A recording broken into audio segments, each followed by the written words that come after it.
We'll try not to. Is that the target? Yeah.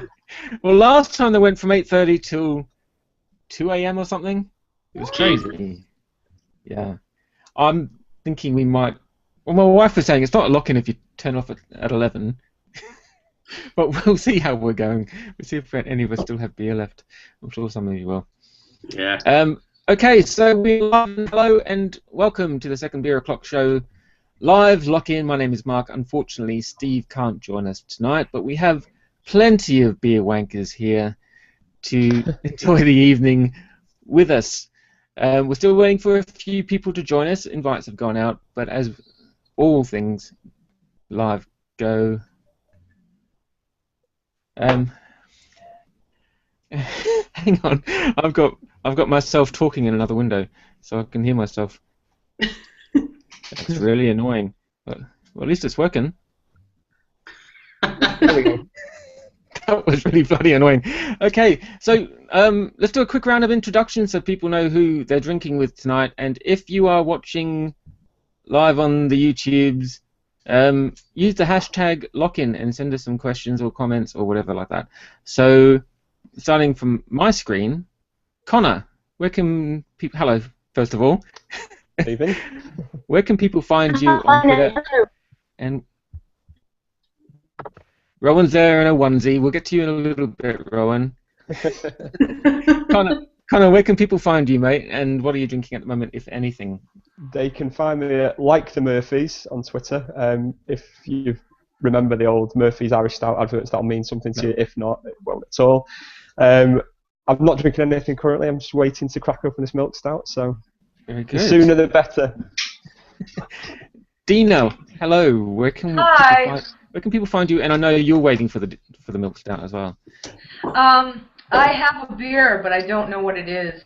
I think it's Scottish, but it's in the other room. I'm actually trying to look it up. I've got assistants tonight, so they're pouring me my beers. Cool. Where can people find you on Twitter? Oh, I am Binary Carrots, also known as Miss Swiggy, and if you like getting dumb, get dumb with me on Twitter. Very good. Jim, hello, mate. How you doing? All the way from the other side of the pond. Where can people find you on Twitter, mate? And are you drinking anything at the moment? Yeah, I'm drinking a home-brewed English IPA with some experimental hops, and you can find me at Hooch Homebrew. Cool. On Twitter. Excellent. Justin, most people should know who you are, but where can people find you on Twitter? What, me? Yeah. Nah, 1970s boy. Or some random bloke off Twitter. Yeah, that'd be me. Rowan in a onesie. Hello, mate. Hi. Thanks for joining us. Where can people find you on Twitter, and what are you drinking at the moment, if anything? They can find me at Rowan Molyneux, which can be a bit difficult to spell, but I'm sure you'll manage it. And I'm drinking. Actually, it's a bit sad, really. I'm drinking Chorlton Brewing Co. Calibration Sour, so from my brewery. Oh, fine. And Wayne and Mrs. Snob, hello, are you both there? Yes, we are.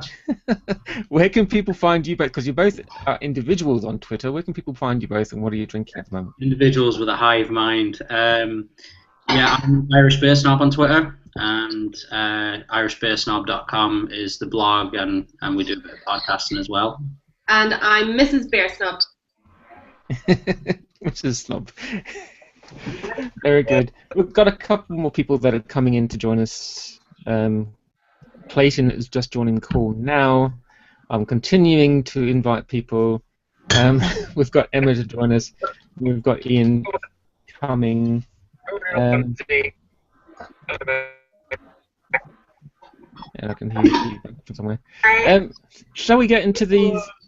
I should mention that tonight's beers have been provided by Left Hand Brewing Company. We have the Milk Stout and the Nitro Milk Stout. I hope everyone's done their research on how to pour a nitro beer.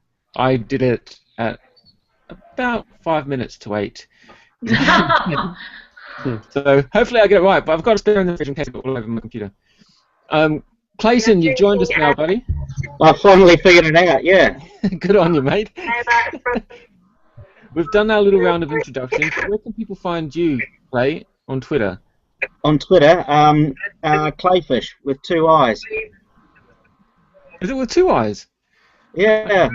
Oh, Some other bastards already got this. Real Right, well, we've started. We're about to get going. We're going to do, I think, both beers side by side, but I'm going to pour out the normal stout first because I'm really afraid I'm going to get everything everywhere. So, I'm going to go get the beer. Okay, we'll wait for you. Right. So, it's deal shows we're still waiting for some people. Let's see if Emma's.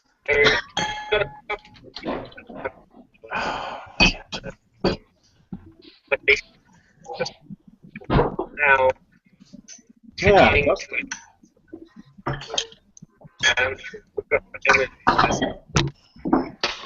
Does anyone have any interesting beers that they've got lined up for tonight that they want to highlight before they get going, or do you want to surprise us? Has anyone been saving anything special? I should mention that tonight is... No? Okay. Is that you on a loop, Mark? Someone's got me playing somewhere, I think. It's not me. Have we inadvertently invented time travel? Has anyone got the YouTube video and opened another window or something? Clayton, you joined us now, buddy. I finally figured it out, yeah. Good on you, mate. Jim, have you got the YouTube video open in another window?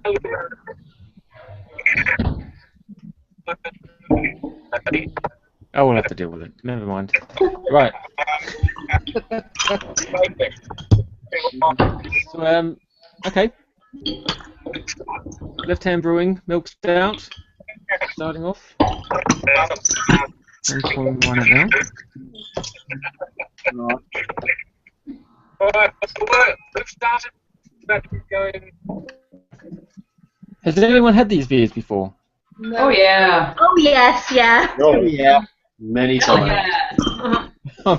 I'm the only version then, obviously. That's how we like it. Are we pouring the nitro as well now? Yeah, I suppose we should get it opened on with. Did we pour them all sequentially so that... Go pour it properly. Yeah, I'm just going for it. Right, let's go. Will we go with the nitro first or the normal one? Or does it matter? Oh, yeah, there we go. Oh There's a wow, nitro pour. actually worked. Focus in on the beer. Is there a difference in ABV on these?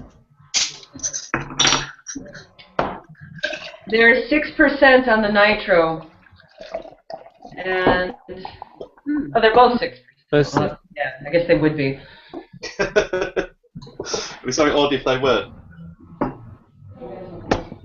so can someone explain to me the difference between the nitro and the normal one?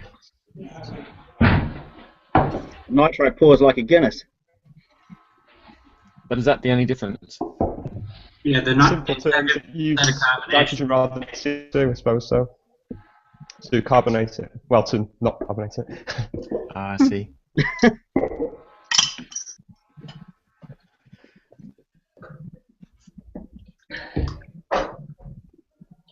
So should we start drinking these, or should we talk about the smell first? Well, do it how you want to do it.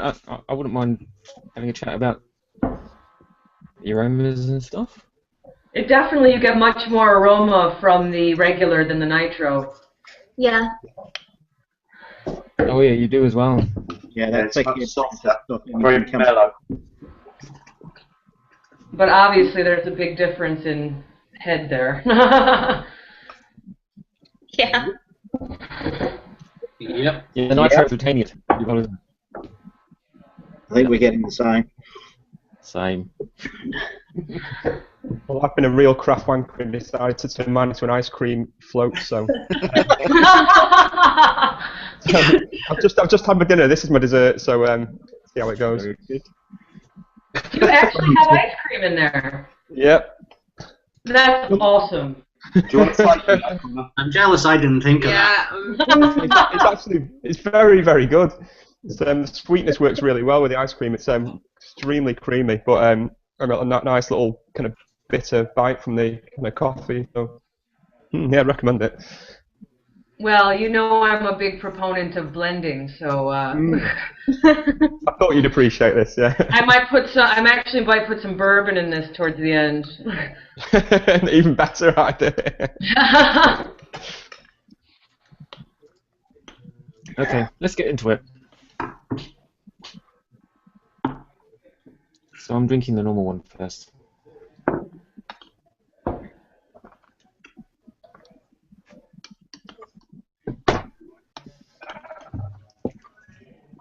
We lost Jim.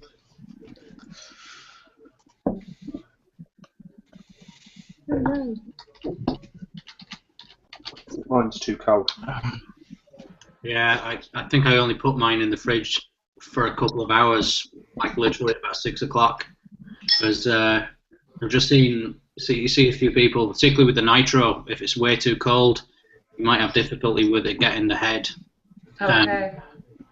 So like it doesn't need a huge amount of chilling. But like any good stout, it kind of needs to be enjoyed, I think, at around 10 degrees ish. Yeah, I had my nitro in the fridge, but I didn't have room, so I stuck the milk stout outside the back door. So it's probably colder than the nitro. Mine's just in the box room, so that's probably about 8 degrees right now, though. Yeah, it's cold out tonight. It's about 1 degree over here at the moment. Yeah, it's freezing up here. Fridge. But I still think they're too cold. I'm getting some nice flavours from the milk stout. It has been in the fridge all day, but It's warming up. I'm getting a nice lot of coffee, little bits of chocolate, particularly dark chocolate.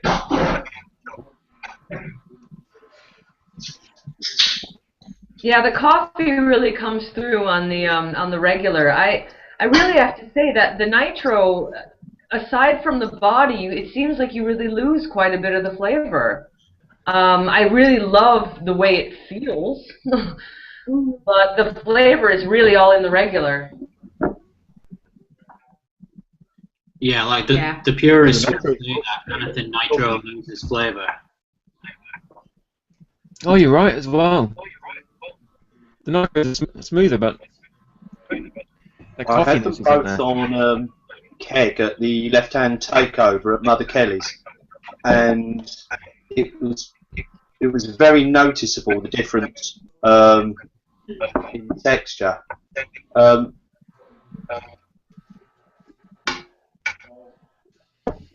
More so from keg than from the bottle. They were chalk and cheese, but these two, yeah, I found I got lots of flavour on the keg from the nitro, and I'm not getting it from the bottle, which is interesting. Yeah. How are you finding it, Jim? I'm getting a lot of flavor out of the milk stout. The nitro is not much flavored. I mean, it is silky and smooth, but the milk stout just has more flavor. You get more chocolate, dark chocolate, coffee. Yeah. I think that's what everyone's finding, isn't it? Yeah. Yeah, I find that as well. Yeah, the keg really pushed the vanilla. I found the vanilla creaminess was really apparent, and balanced with the coffee, it was by far the better beer. But tonight I'm preferring the regular. I think you sometimes find that with bottling versus keg dispense though as well. Like the nitro appears quite regularly in Dublin, and it sells out very quickly because it's still quite rare.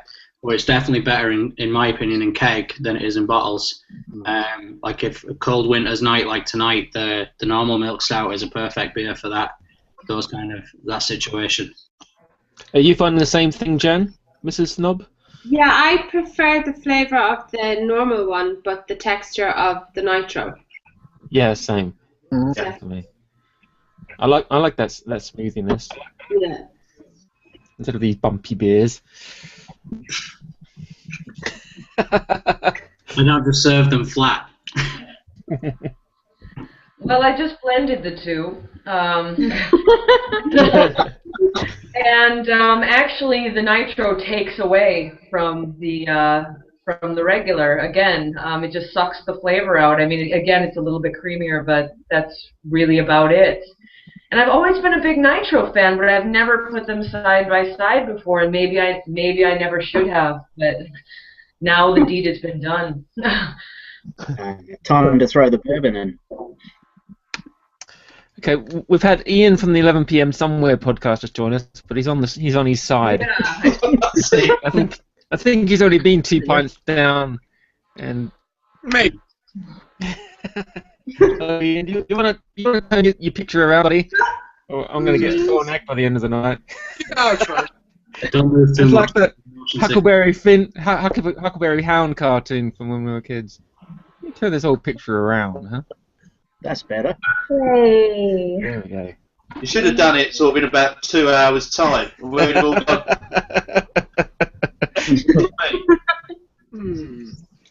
Let's see how I can fix this. Well, hello, Ian. It's nice for you to eventually join us, mate. Eventually, how fucking dare you? It's I've only been inviting you for an hour. Punctuality, your strength. It is. My friend Evan has just joined us, so that might also be added to the nitro for a little bit of extra flavor. Your style. That Town Branch bourbon might have to get dropped in like a year from, I think. Ian, we're just enjoying our 2 different milk stouts at the moment. The consensus seems to be that the nitro is not as nice as the normal milk stout. Have you got yours there? I'm leaving. You've all just spoken heresy. I'm leaving.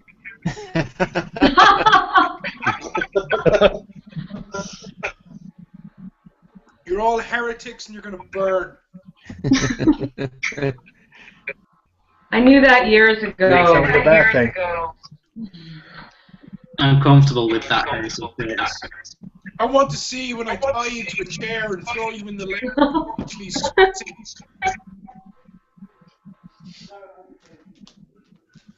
Okay, how's everyone going with their... You got much left? Are we talking? Basically doing 2 beers at once, but why not? I'm drinking them both at the I'm same really time. regretting only buying a You couple. can see, just by looking at the glass, which one we prefer. Well, which one I prefer. Quite blooming obvious. Nitro, not nitro. I prefer them like nitro. Yep, definitely. Of course, you can't brew a milk stout in the United Kingdom. To call it a milk stout. Why not? Illegal. I'm sorry. Really? Yes, absolutely. I feel Been like illegal 100% since about 1924. Why is it It illegal? doesn't contain milk. Oh, right. Yeah. What about oyster stout? Does that contain oysters? Do you have to call it a lactose stout? Yeah. Yeah. So. Whatever you or stout. Just stout. The stout. That's why you will see no English or British brewers brewing a milk stout. No one does one. What about oyster stout? That does actually contain oysters. Yeah. Do they So, contain? so yeah, gets away with it. Well, they couldn't name them here in the United States milk stout either. They had to use the term sweet stouts. have to call them what? Sweet Sorry. stouts is a common name.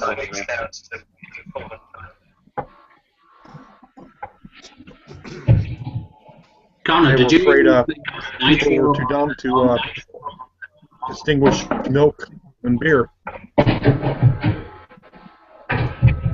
I'm going to get these down me and move on, I think, as quickly as I can. You're about to ask me whether I used the nitro or the normal for the ice cream float?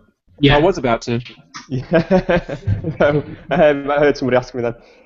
But yeah, the normal, unfortunately, ruined the normal. And well, no, not very, very nice. But I would rather do it with the nitro because I think the ice cream. I think you chose the right one. Yeah, I was just going to say. It's worked really well actually, because it's really, really nice, creamy. I feel like I've had a full bleeding meal, like, but nice bite of coffee in the end of it. Yeah, I'm loving this. My favourite beer ice cream float was Brewdog's Cocoa Psycho with honeycomb ice cream in it, and it was just like the sweetness of the honeycomb and the bitterness of the Cocoa Psycho was amazing. It worked really well. That sounds really good. Everyone to Rowan for a honeycombed psycho. Honeycomb ice cream, that is a good tip. Wildebeest also works really well with ice cream. Wildebeest is just, well, it's the beast that it is, but I don't know if I can bring myself to, yeah. We've got Emma from. Sorry, we've just got Emma from Crema has finally joined us. Hello, Emma. Hello there. Hi. Hello. Fashionably late. It's nice to have you on board. Yes, astonishingly late. Sorry about that. That's okay. We've all. I'm here now drinking my much, water.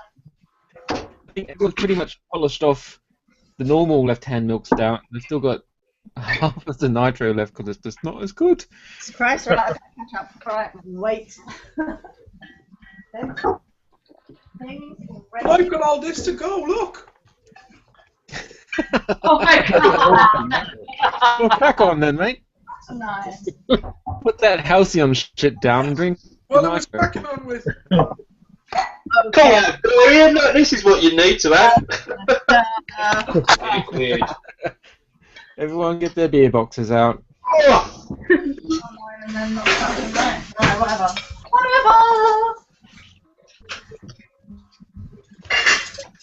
Right. Dun, dun, dun.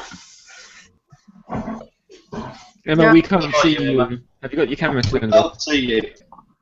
Yo. Speak to me. Hello, Emma. We can speak to you, but we can't see you. You can't see me. No. Well, I don't know what that is about. I'm not Are you logged on a into computer? anyone. I see Rowan with a strange onesie. Yeah. Yeah, I don't know. No way, you can't see me. I'm not. Yeah, I don't know. I cannot think why that would be. Are you on a computer? Yes. It's probably you gotta allow Google. Oh wait, to... look, there's turn camera on. Hey, check that one out. Yeah. Something's happening. Is it happening? It will Not do. happening, lady. Well, I see that I'm just like the little ghost beer thing. All right, I'll open my beer in the meantime. We'll work on that. All right. Justin, just I'll get there in the end. Justin, following on from you saying that you can't brew a milk stout in the UK, Yeah. Bristol Beer Factory do a milk stout. What's the deal there? Do they actually put milk in it? Yes. Ah, okay. Because someone just tweeted a picture of it Yes. as like calling you on your comment. You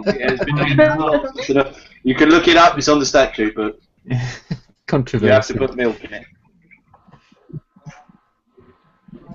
Okay, I Am I put supposed the to rest of follow my it nitro through? aside. I mean, Mackeson's used to call theirs as a substitute for milk and all the goodness of milk. So they there's a few problems there.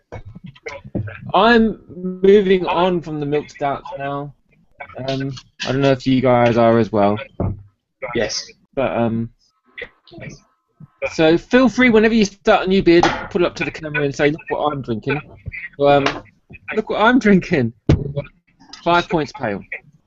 So that's mine. I've got my peanuts here as well. So has anyone moved on to anything else? Not yet. Not Still quite. Still working on it. Come on, catch up. Catch up. I have espresso martini before this. This has got creative. I have an Ohio brewery, Fatheads. Their Imperial American Stout called Shakedown. Oh, nice. First time I had this one.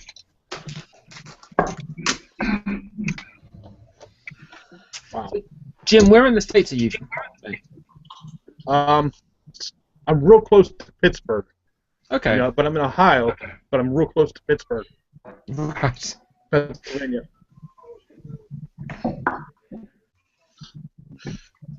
And I think we've got Justin from Essex. Clay's in Essex as well.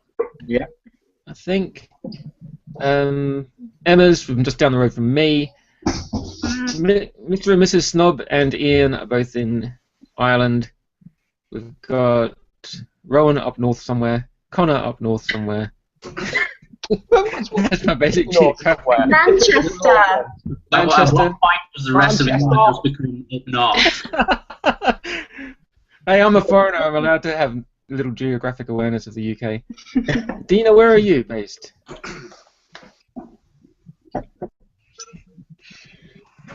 Have we lost Dina?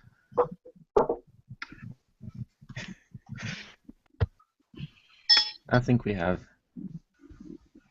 Everyone's turning on this capture a smile app. I don't know what's going on with that. I think someone's fiddling around with things. We've lost Dina, I think. Anyway, moving on. Oh, sorry. Did anyone else use the Spiegelau glass for this beer? I didn't notice it, but no. The Spiegelau that was developed with Left Hand and Rogue. Yep. For their stouts. Good man. What I like to see, dedication. But it's not that different to the ribbed one for the IPAs, apart from the ribbing on it. No, it's not. Those ribbed ones look so dodgy. They do. Ribbed for his pleasure. What I noticed is the stout glass is 600 mils, but the IPA glass is 540. I could never own a ribbed glass and keep a straight face. It's ribbed for your pleasure. That's not what you said before. You keep our conversations private, buddy. We've lost Dina. What happens on Google Plus stays on Google Plus. Exactly. Except when you're broadcasting live. Yep. Oops. Oh, we've got Miles Lambert who's just tweeted us a picture of a weird beer double pearl, which I have in my beer bag for tonight as well. Good on you, Miles. And good beer tweet. I just called Emma the mad crazy scientist, which is perhaps not entirely unfair. Mark, I'm sorry I have to do this, but I have to introduce the world's greatest IPA. Oh God. Ballast Point. That's Sculpin. Hey, yeah. I got one also. Yeah. Greatest IPA ever made. Well, I don't like IPA, so you can keep it. Get out. I will not get out. This is my party. Although I do have a 5 points IPA in the bottom. And if I want to. Here's a great IPA right here. Steve, he doesn't like Saison either. I beg you up. So what is it with you and Steve? He doesn't like. He refuses to drink Saison as well. You know. I know. These styles that you've got blacklisted. I've got a wild beer Saison here. That's gonna be weird beer. It's amazing. I like Saisons. I kind of declared this year as my own personal year of the sour beers. I'm trying to get into all sour beers and shit. Nice. Well, you're going to have a whole load of them coming your way soon, apparently. Good, good. That's one of the styles that I really got into last year. The Colonel London Sour really kicked it off. I thought that, it's quite a low ABV, but a really tasty beer as well. Nice. Everyone's still drinking their stouts? No.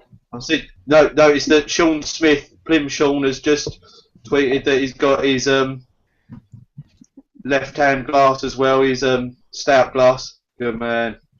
What we like to see. Emma's taking photos. Following dedication with people following us with the right glassware.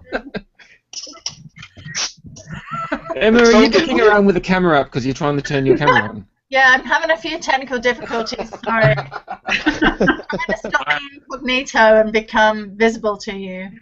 That's what I'm doing right now while I'm drinking my 2 stouts. I'm trying to be one with you all. Very good. I'm trying, sorry. Taking everyone's picture instead. No. I'm here. What beer do you have with you? A marvelous head on my nitro stout. It's super. I'm going to take a photo of it. I kind of came over here to show you my babyface assassin I was about to drink, but... He's not really here. He's not allowed to be here. I'm not allowed to be here. Emma, what are you drinking at the moment, or do you have the left-hand? I'm trying to drink both of the left-hand stouts at the moment. Good. I'm trying. I'm comparing the incredible head on the nitro stout with the non-nitro. Yeah.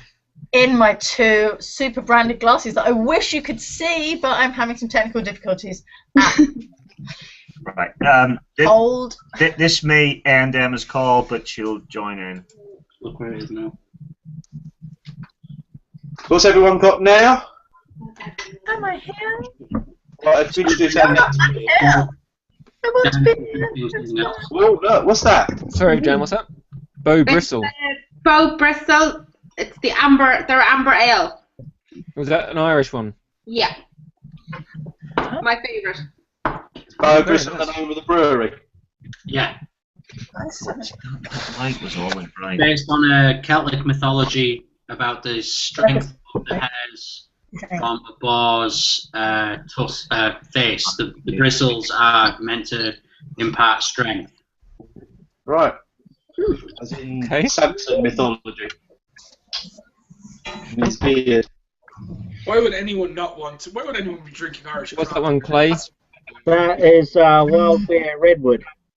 2020. What style is the Redwood? Is it a red ale? I think it's supposed to be a bit like Rodenbach or something like that. Okay. On the front, in their way, they say autumn fruit harvest plus 1 year barrel aging plus sour red ale. Interesting. That sounds awesome. And this is my Impala Horn bottle opener. Not having Impala Horn bottle opener. You obviously haven't. Oh, okay. You're wearing the Craft Wanker crown at the moment, Clay. I've got Duvel, the Duvel bottle opener. Oh, lovely. Not quite the Impala Horn, though. I've got Tesco. The cheapest possible one from the $1 shop in Florida. Hey, snap. Jim, what are you drinking at the moment, mate? I have a Fatheads Shakedown, an Imperial American Stout. You didn't have enough stout from the 2 left hands, so you're going for another one. Yeah. It's real hoppy. Ooh. Nice. What time is it locally? It's an Ohio brewery. They also make one of the best IPAs right here, Fatheads Headhunter. Oh, okay. And Justin, what have you started on? I'm just about to pour a Belgian beer, a Vicaris Canto. You notice Vicaris branded glass. If you got to do Belgian, you got to have the branded glass, I suppose. So there we go. 5% Belgian Golden Ale. You're trying to get Clay's wanker crown off, but you're not quite managing it just yet. Rowan? I have a second Belgian branded glass lined up. Rowan, in your onesie, what are you drinking at the moment? Or you're still going through your stout? I've still got these. I'm still working on these, but I'm also still working on the going to do my little plug here. Chorlton Brewing Company Calibration Sour. As you can see, it's sample stock, so I think I'm probably it's less craft wanker and just brewery wanker, to be honest. You know what? Rowan, I wouldn't drink from a bottle that says sample on it. Generally. Which it doesn't know where it comes It looks from. that right colour as well, I think. I think, isn't it healthy to drink your own though? Yeah. I tell you what, No. That's clearly the secret of Chorlton Brewing Company. It's just me and Mike just pissing in bottles all day and sending them out. Like, I'm not drinking those samples you gave me then.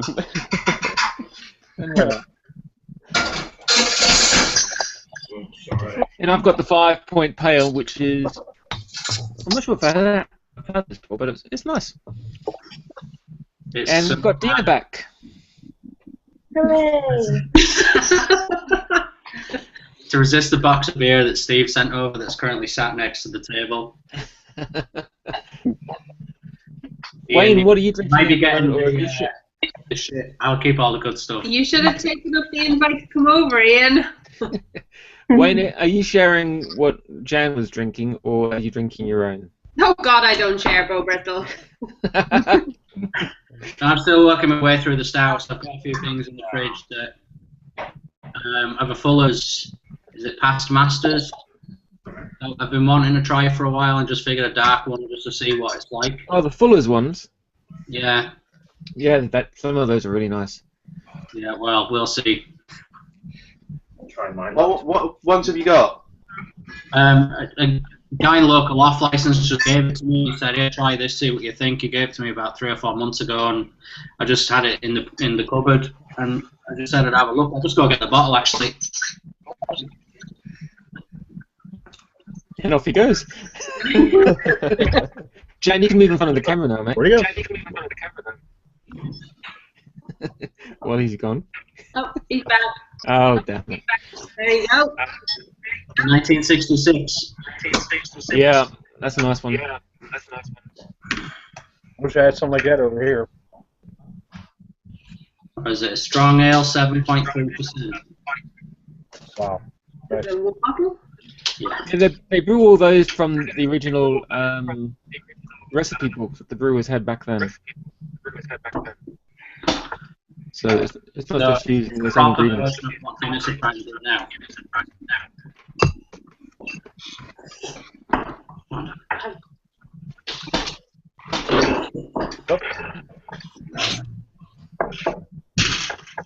So, as a topic for discussion, what was everyone's? What was everyone's beer of the year last year? That's so beer? difficult. Let's go with Rowan I narrowed first, it down to one. because her onesie amuses me. Oh God, no, that's such a difficult question. Off the bat, I would say that Wild's contribution to the Rainbow Project, the Indigo Child, was amazing. And yeah, Siren did some really good stuff with various Calypso incarnations. A really difficult question. How about you, Clay? I don't think I can narrow it down to one. That's, But you have to. oh no. Hang on, I'll have to look on Untapped. Okay, a handful of beers then. You can't know.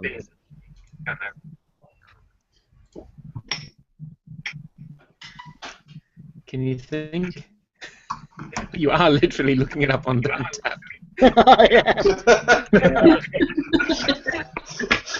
No, what was yours? Just to deflect? It was mine. Beavertown. Yeah, Mark, what was yours? Beavertown Smuggled. Yeah. Okay. Which was blew my mind when I first had it. Like That sticking was my a mouth in the revelation, barbecue wasn't pit. it, Mark, when we did that? It was. I think that was funny the beer that really sold me on craft beers. That was one hell of a podcast. We did do it with about 4 other beers as well on the night, so it got a bit messy. And I got a bit flushed. I went into argumentative. It's quite fun. Well, Justin, what about yours? What was your beer of the year last year? And don't say some Belgian shit. Well, I mean, I did like everything, practically everything that Siren did last year. However, if I had to pull one beer out that went, and it was almost IHL, but it wasn't, it is Beavertown's Lemon Phantom. Right place, that was right amazing. time. Lemon Beavertown Phantom. Brewery, at the brewery, in the sun. It just blew me away. Lemon Phantom, did you say? Yeah, Lemon Phantom. What style was that? A long I've missed journey, a long walk to the brewery in the blazing sun. First beer, Berliner Weiss, Lemon Phantom, done. Sold. That sounds nice. Nice. Yes. Blew me away. Clay, do you have an answer for us yet, mate? It's probably by volume and ratings is going to be Halcyon. Oh, God. Hooray! Well, Steve will be happy when he watches this back. Yeah, Steve, if you're watching this, mate, Steve paid him to see that. Clay's your #1 fan, I'm sure. Well, you both know. And if you look at the Halcyon leaderboard, Steve, what was your favourite beer from last year, if you can pick this one, mate? Who? Jim. Who? Oh, I'm sorry. I think a chamois clause we had earlier, just a few weeks, about a month or so ago, was one of the great doppelbocks I had. I don't know, it's about anything that really stuck out. Okay. Oh, Emma's back and she's echoing. Trying to get through the ether. Yeah, we're going to deal with some technical issues here. he's here twice. There's a dolphin taking over a computer. Ian, Mr. 11 PM, what was your beer of the year last year, buddy? Ooh, I have a tie for my beer of the year. The first one is Brewdog's Black Eyed King Imp, and the second one is Stone Brewing's Woot Stout 2.0. Okay. It was over here. Is it Lockin? Very nice.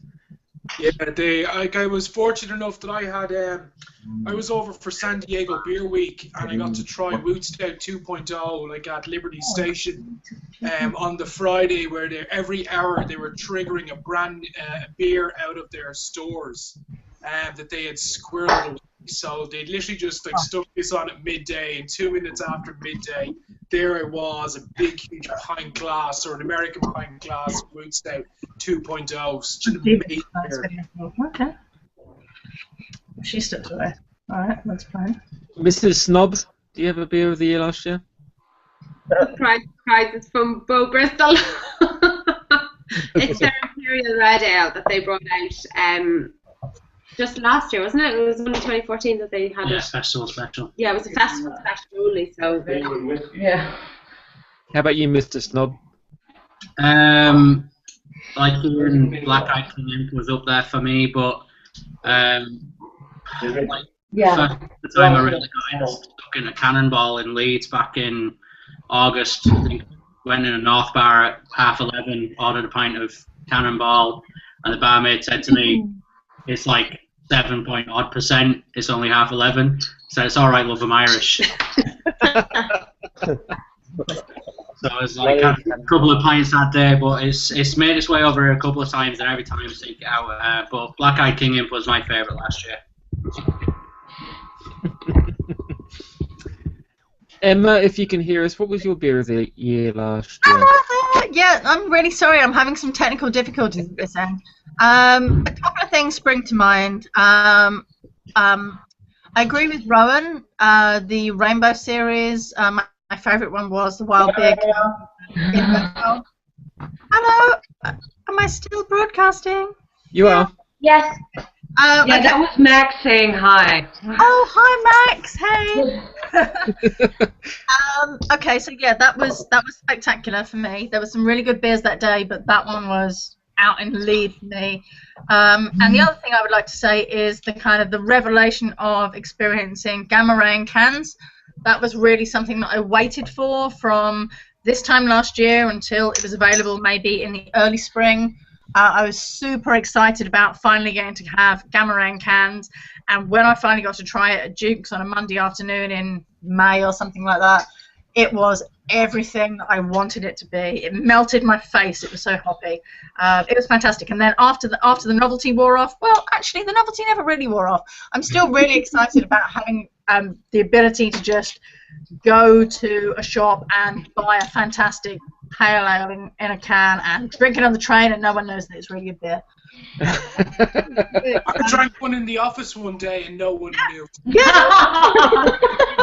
I'm having a 6-pack of Gamma Ray rubbed against my head at the moment. It's such a shame I can't get We need that on video. I really am working on bringing you the visual to go with that, but yeah, I would say Indigo Child was amazing, and just the experience of Gamma Ray in cans. I waited a long time for it, and it was worth it. Yes, that would be my vote. Very good. Super And excited Dina, about the Blood Orange IPA coming into cans.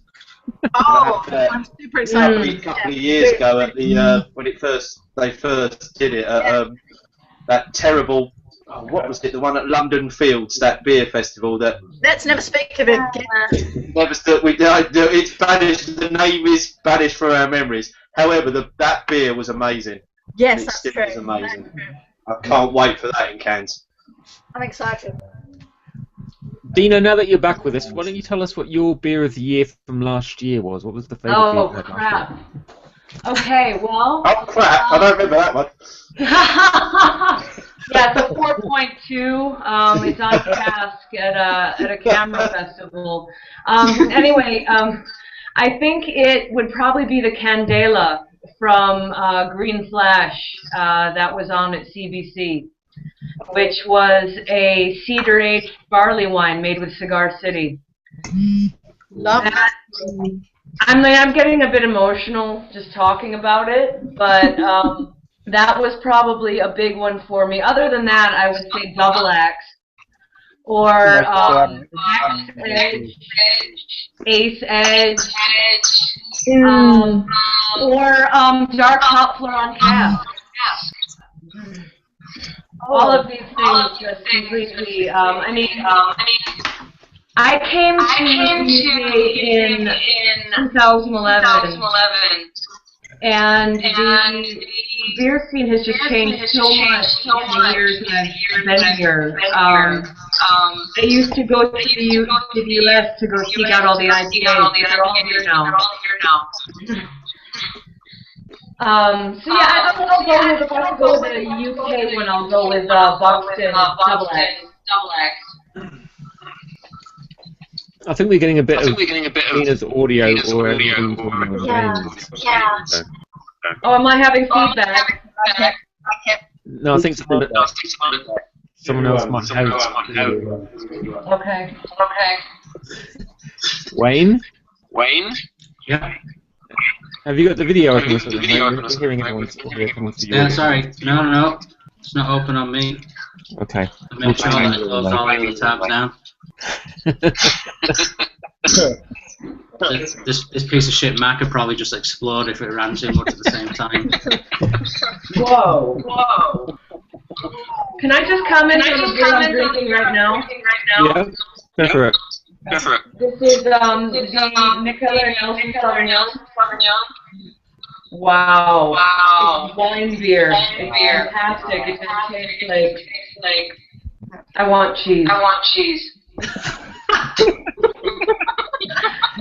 So good. So good. Sorry, I'm not very good with doing descriptors.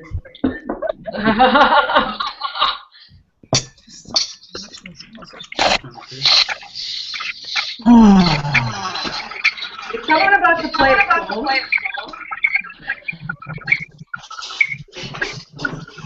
No one usually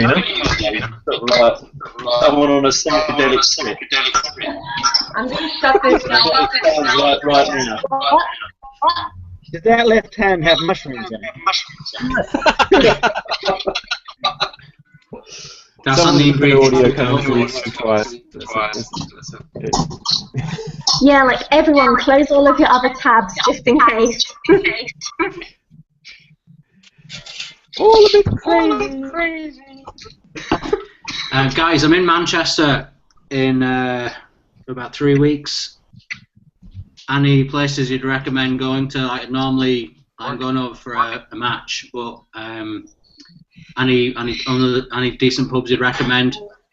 The answer to which match are you going to? And then I'll decide whether I'm going to answer you or not. United Burnley. Oh, that's alright. Obviously Port Street, a must visit, the Marble Arch as always as well. There's so many good places around Manchester. Common is great. If you get a chance to go out to kind of Chorlton and Didsbury, there's some great stuff out there as well. Font and Chorlton is better than Font town. So that's kind of worth a visit out. The Beagle and places like that. Yeah, there's some great places around Manchester now. So yeah, so we're flying to Leeds on the morning of the match, so I'm going to get the train over to Manchester, check in the hotel, and go out, have a few beers and food before we go out to the match. But we've got pretty much all day the next day to kind of look around as well. Cool. Ooh. Oh, that looks good. What are you drinking, love? 8 Degrees, the full Irish single malt IPA. Only 6%. Only. It's okay, I have no taste buds, I have the flu. Ian, what are you pouring? I am actually finishing off the last of my. Oh, okay.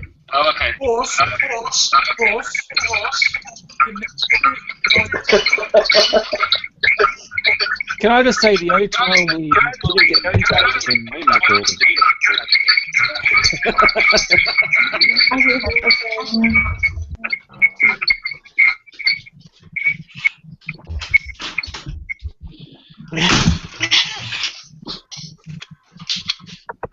Right, I finished my point.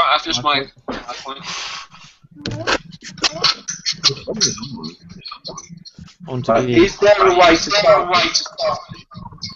by a store logging out individually and logging back in?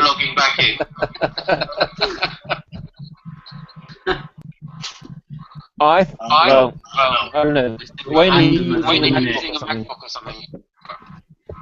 That's what is we tried. Okay.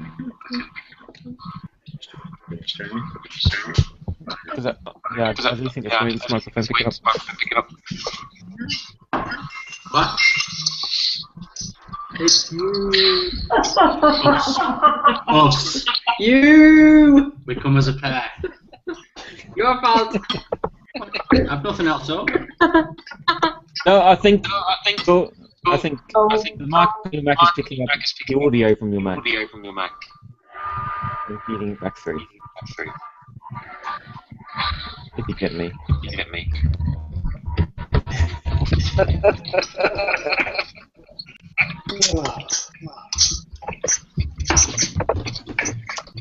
Okay, well I'm going to go into my next beer, which is the Wild Beer Epic Saison. How's that Tutti Frutti Masters. We should have Andy Brewing it should have bottles to us before February. Yeah, Sounds interesting. shall we all revert to headsets? Hold on, Dana. You get me my headset. This is a drawer. Emma! I saw you! Oh my God, it's Emma! I exist! I'm just gonna try something. Oh my God. Are we getting feedback still? Whoa! Yeah. Are we not as bad as it was before, was it? Yeah, not as bad. It's not bad. Okay. Mr. Snob, when you talk, you'll need to unmute yourself. Sorry, I muted you just to test something. Not working. Hello, Emma. Nice to see your face. I'm sorry about my technical problem. Sorry, everyone. I blame Chris Hall. It was his birthday today, and he made us go to Beavertown. Thanks for muting us there, Michael. Yeah, thanks. Emma, you'll be very proud of me. I'm drinking a saison tonight. I'll switch it on and off again. That's sorry. I'm clarity if you can switch it on and off again. That made it work. Yes, Mark. I'm pleased that you're drinking saisons. That's good. You should do that. That's good. And plus, Stephen is here to shout at me. So it's a bit heady.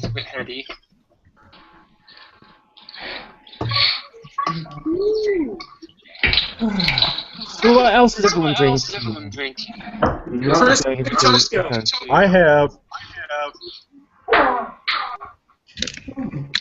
Founders Dark Penance, a double black IPA. Oh no! One's got it right. Is that the dark?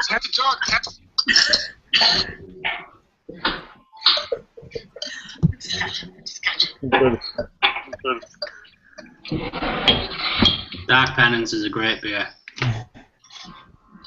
Sorry, Connor, what bottle do you hold it for? QR soothing. I don't drink Brewdog that often, but it's a Brewdog beer. A Yuzu IPA, apparently. Not that I know, because it's all in Japanese. So there you go. Read that if you can. You guys, I'm on full headset now. It's real serious. I know what you mean. So am I. Yeah, I've got headsets on. It's a trip. Clay, what are you Has drinking? anyone else here had the Nelson Sauvignon? Which one? The McKellar? Yes. What this here? Yeah. Not this. What? Oh, hey. Freddie from Beavertown told us that our breakfast saison tasted like it. If that's any good for you. Nice. Send some along with the triple spontan blueberry. Oh, that's a full good way. Michaela Saison Sauvignon is my favourite beer of all time. I love This is tasty. Nelson Sauvignon. It's brilliant. Absolutely love it.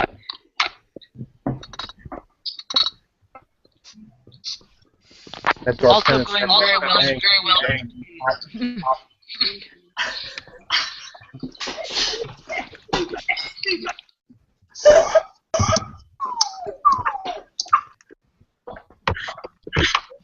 Good Beer Tweeter just tweeted that the Black Jack Porter from Left Hand Brewing kicks the milk stout and the nuts. Have any of you had that one before? Yep. Black tambourine. Black Jack Porter. Oh. Yeah, and it doesn't.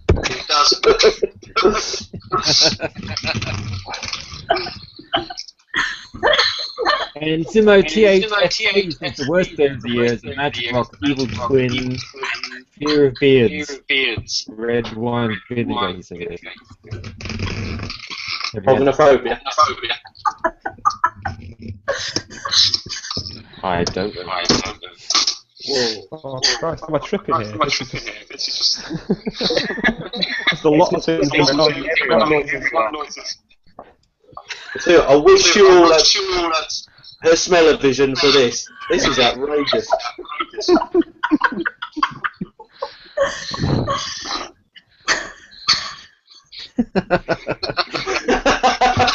What's outrageous about it, Justin? Do you know what? It smells minty.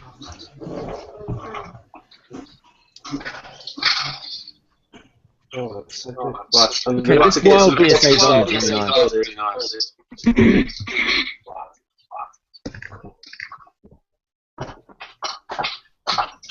Yeah, I don't think the headphones are stopped.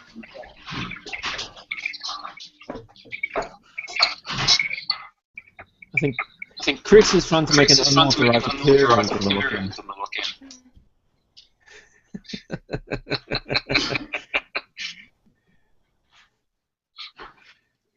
Oh yeah, the Left Hand Blackjack Porter. I've just seen a picture of it. Yeah, sorry, I sort of missed that in the echo.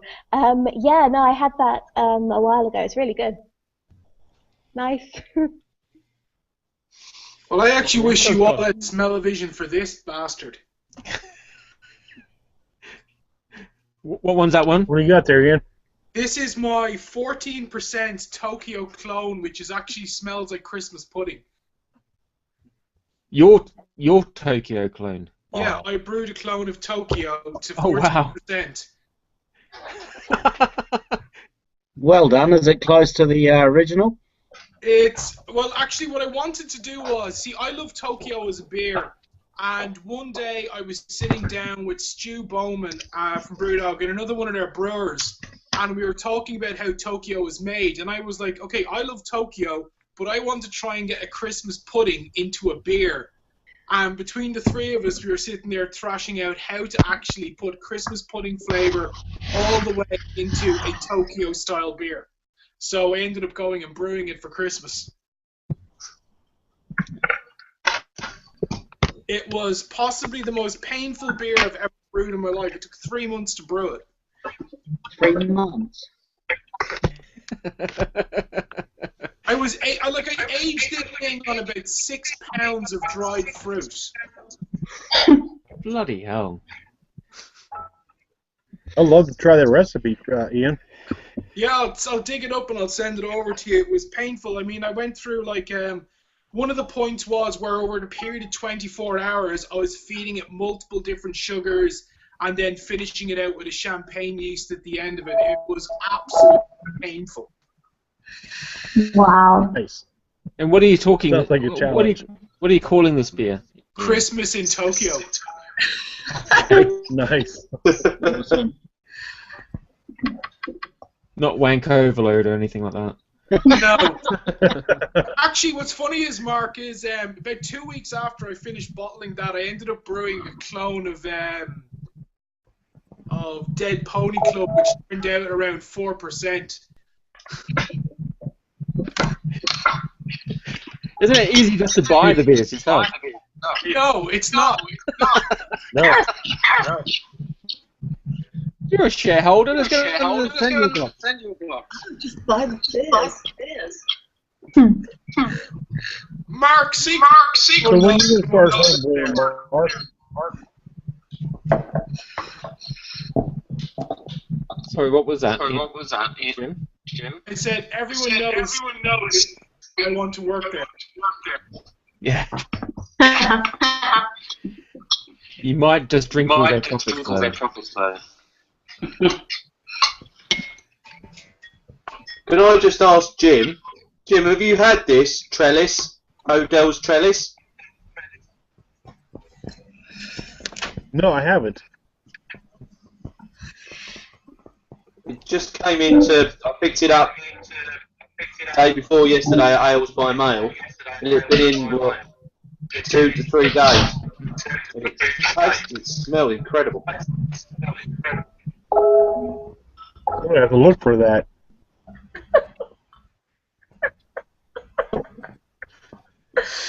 What What are are you you, Emma? laughing at? Yeah. I think Emma. I was having a moment.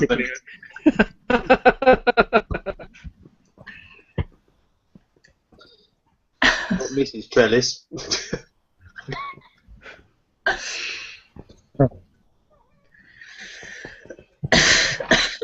Has anyone moved on to anything new in the last little bit? Trellis. Not quite. I've got a mouthful Not of tea. yet.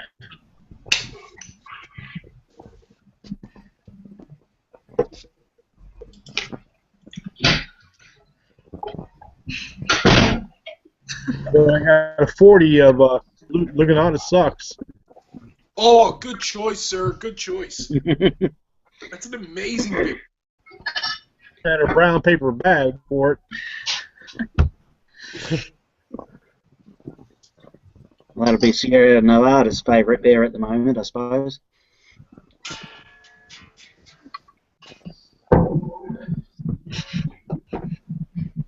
Are we sure there wasn't LSD in one of those Left Hand beers? Because after that feedback loop, I can now see a golden cat waving at me in the distance.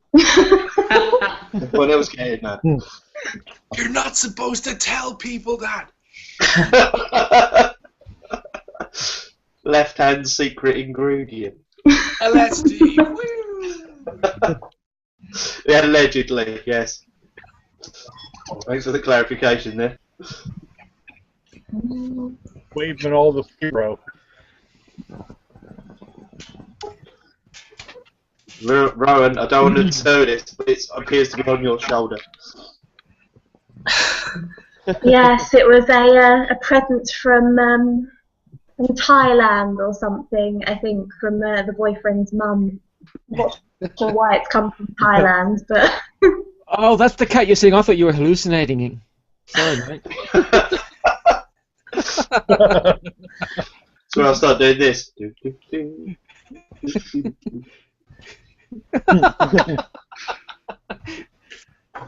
we go. I'll be seeing enough of them later. Cat meets elephant. This isn't what I signed up to. So, what beers coming up that haven't been released yet are people looking forward to if they know of them? Woot Stout 2012, or no, 2015 for the launch of the Stone Brewery in Berlin. Okay. Emma, what about you? I'm excited about a couple of things.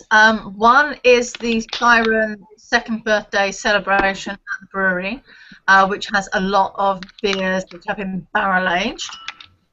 That's quite exciting. The other thing I'm super excited about is Magic Rock finally expanding and moving into a new site, and maybe canning the beers, like canning Cannonball. How exciting would that be?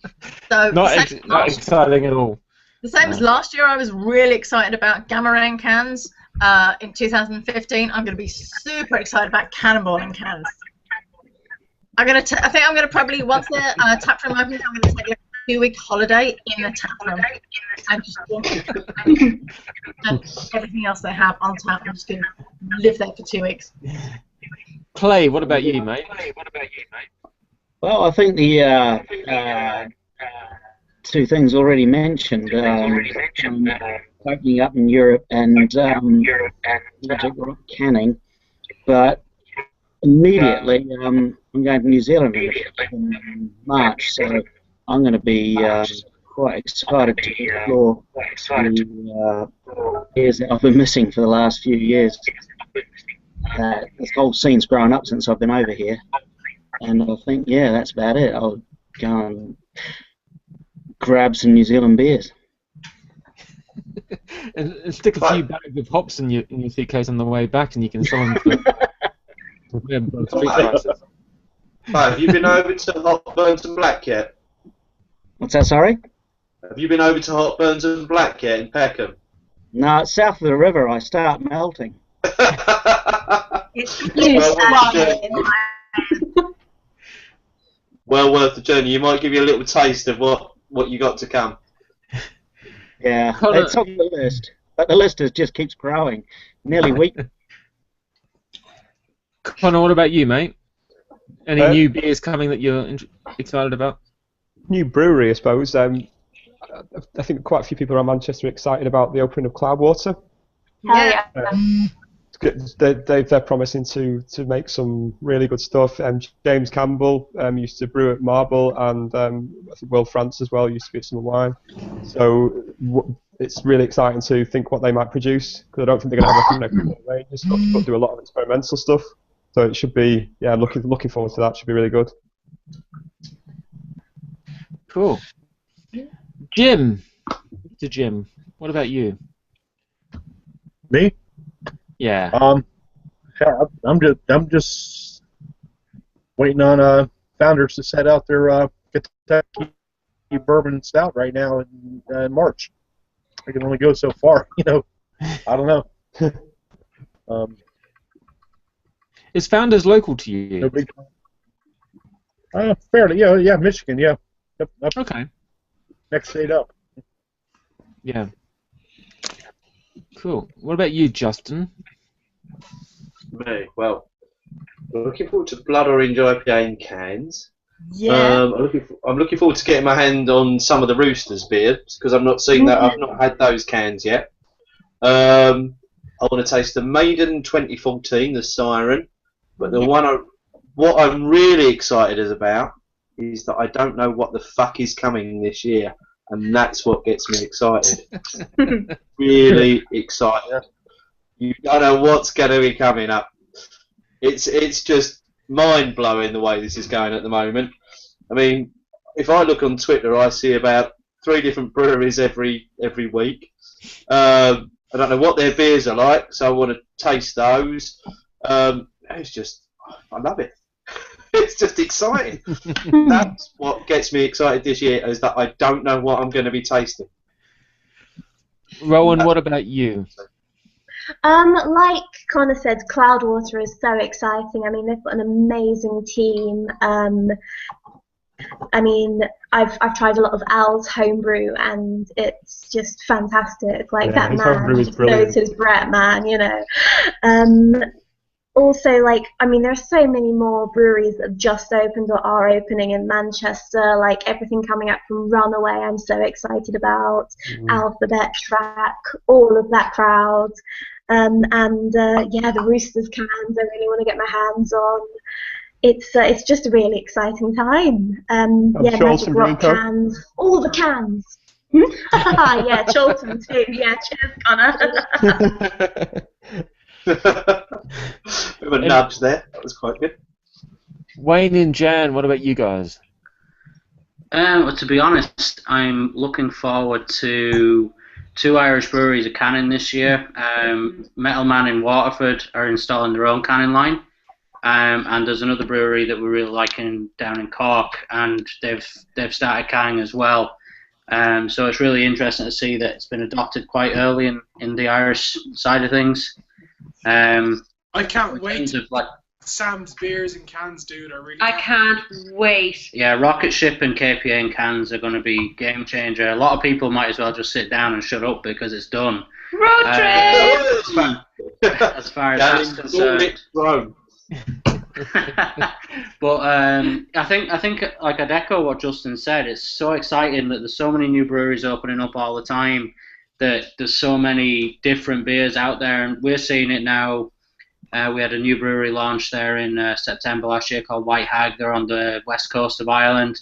They export nearly 50 or 60% of what they produce to the States straight away. And then the rest is for the Irish market. So it's really interesting to see that you're seeing that kind of business model stepping up already, that they're kind of already you know, seeing that there's an opportunity in, like, say, upstate New York, New England, those kind of areas, for them, as well as the Irish market as well, and also making really good beers. Cool. I'm going to be exciting, isn't it, as well at the moment. I went over to Dublin in the summer and then did a bit of a trip across to Galway and stuff, and there's some great beers being produced in Ireland at the moment. I mean, Foam and Fury is one of the best beers I had last year. It was just stunning on keg. Do the plug, Mark. Do the plug. We need a flashing sign. Plug, plug, plug. Yes. Well, Beer O'Clock Show, the 11 p.m. Somewhere podcast, and the Beer Snob podcast are combining to do a series of Irish beer reviews throughout the next season of the Beer O'Clock Show. Tune in from February for a variety of Irish beers throughout the season. Thank you. And see, I wasn't even leading to that. Foam and Fury is a great beer. I really like that. It's stunning, yeah. My beer that I'm looking forward to is very self-involved. It's Tutti Frutti, Tutti and Fruity. Rudy Parker is brewing for us. One's they're both using the same base ingredients all throughout, but he's changed something. I don't understand brewing. He's using different types of voodoo for each one. One's an IPA, which Steve is drinking, and one's a saison, which is for me. Well, it'll be Mark. That's going to be a fun podcast. I don't know. Mark, as well. I had the idea for a Tutti Frutti flavoured saison, and Steve had the button and say, "Can I have an IPA as well?" So Andy's doing two different beers with the same base recipe. We saw him earlier. We could have asked him about that if you reminded him. It will just be the yeast. He'll just make the same beer and then ferment it with two different yeasts. It's all voodoo, Emma. It's all voodoo. So apparently he's doing a limited batch. It's all for me and Steve, and I will sell you each a bottle each for £20. I'm very excited about what that chap's going to be doing this year. Andy, let's go. I'm very excited about that. It goes really well for him. He deserves it. He's an excellent brewer. He's got the premises, and he's going to go for it. So I really hope it goes well for him, and I'm really looking forward to what the hell comes out of his brewery. Definitely. We are very excited about that. No more. Yeah, he's pretty good, isn't he? To see him go. I was going to say one of my beers of last year, actually, I just thought of it, was the Weird Beard and Elusive Lord Nelson. I thought that was fantastic. That was a really nice beer, actually. That was good. Really good. Rowan, we haven't mentioned the Zwansea Day beer. How could we forget that? Oh, how could we forget that? Oh, that was amazing. Oh, you just can't beat Cantillon, can you? Not at all. No. This is where there's silence across the rest of the... Yeah. Maybe some of us weren't there. Yeah, if you weren't. But if you were, you would know. And if you get there this year, get to Zwansea Day. Amazing. Absolutely really amazing. Oh, and Mark? Yeah? We're probably contractually obliged to say we're looking forward to what Harvest Stone are doing this year as well. Yeah, we've got more details of that once the next season of Beer O'Clock Show kicks off. Yes. But they've got some very interesting things on the horizon. Yeah. So stay tuned. What's so interesting about the next this season? Beg your pardon, Jim? What's so interesting that's coming up this season besides Irish beers? Yeah, so we're doing, I think, is it 6 Irish beers throughout the season, Ian? 6. 6, yeah. 6. Yeah, and mixing in various other things. The really annoying thing is, one I really wanted to include, I can't because it's on draft only, and it's really, really annoying. Steve is visiting Ireland in February, I think. So he might stick his mouth under a few taps. Just Oh, he will be. We're gonna get him barred from a couple of places too, so he gets the full experience. We're going to get him fucked up. We've already made the arrangements with the Foam and Fury tap in Brewdock. That's all Exactly. sorted. Just has to show up now. So, like, it's just literally a case of there's a hose, there's a stool, and he can just sit there and ingest as much foam and fury as his body can take. Because I tell you what, the boy's got staying power. But when he Actually, gets to a certain point, he gets really messy. You say staying power, but you went for a sleep after the session. I think it was a Saturday session at Indie Man. That's not staying power in my book. How many pints of Cannonball had he had before then? None. He'd had a couple of pints of halcyon probably, but was it halcyon? He skipped merrily across the floor of Indie Man to get to the halcyon tap. Yeah. I heard that story. Tried to put his mouth underneath it, but failed.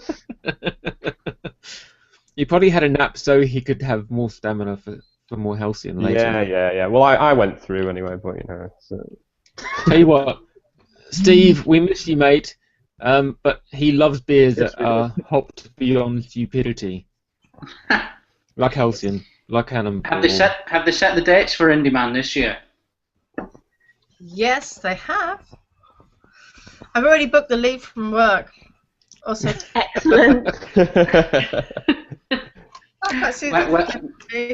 To come further back. Oh, bloody hell. Oh, is that for Steve? That's for Steve. Yes, mate. He's drinking directly from the bottle as well. But I have already booked my leave, or that's going into the fridge. My assistant, my beautiful assistant, will put that in the fridge for me. Yeah, I've already booked the leave for Indie Man this year. Yay! I'll be there as well. Is Indie Man October? Like the 10th of October or something crazy like that. Yeah. Ah, that falls on my winter week off. Emma, Hey! Emma, any chance we can have more of that, like, super juicy banger beer that you did earlier last year? What, something that we brewed? Yeah. Yes. I'm Can sure you we do can a Matt Curtis took great pleasure in constantly sending me messages going, I'm enjoying this, and you're not! Oh, okay. We brewed a number of beers in December. We haven't brewed for a little while. We brewed a saison fermented with Brett and a little bit of kind of white wine barrel aging character to it. We also brewed a white IPA, which some of you were at Indie Man Beer Con, and that was the beer we gave out to people who had discussion about how it didn't work out quite how we planned for it to work out. We rebrewed it. It had a bit more heft. It worked out more how we wanted it to work out. It was more like an IPA, like a white IPA, rather than a kind of herby pale ale. And we also brewed a nice hoppy brown ale.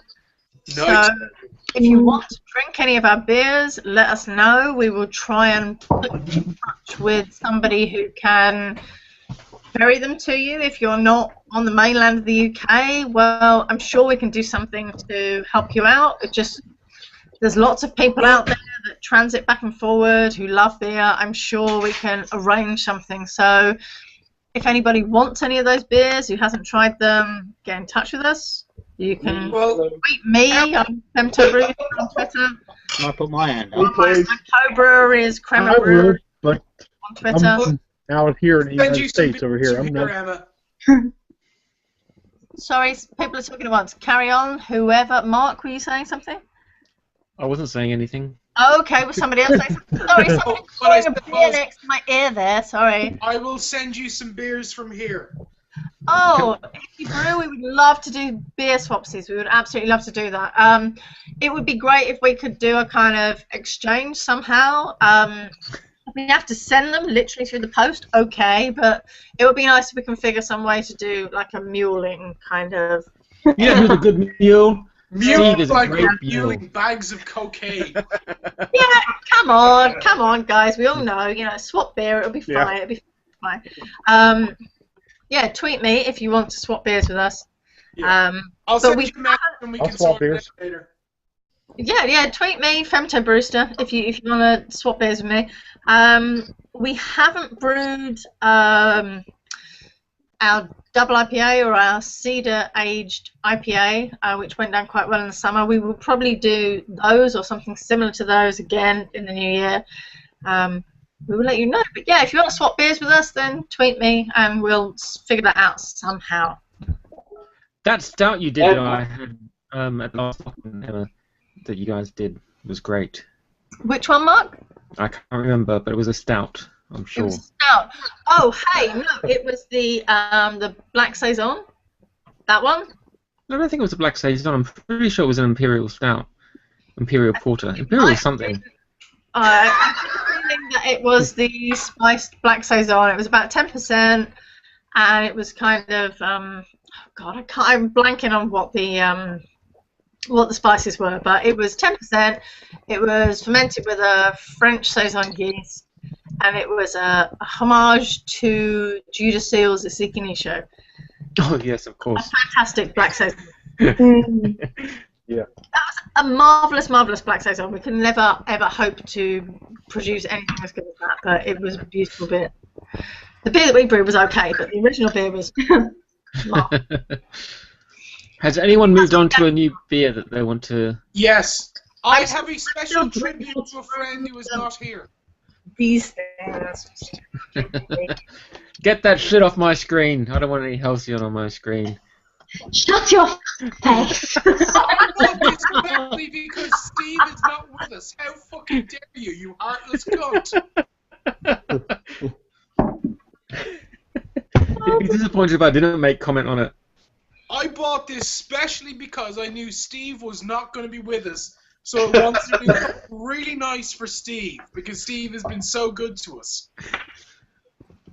Really nice to Steve that he's not here to drink it with you. Yeah, because he'll be here with me next month and we'll just go drinking then.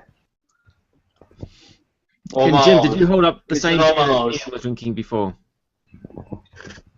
What's that? I think Jim was holding up the same beer that Ian was drinking earlier. Is that right?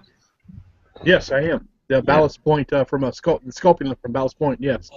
Have you I think had mine's more habanero fresher. Sculpin out of curiosity, Jim? What's that? Have you tried the habanero Sculpin? No, I haven't. Oh, dude, seriously, just for pure funsies, it is so worth getting your hands on.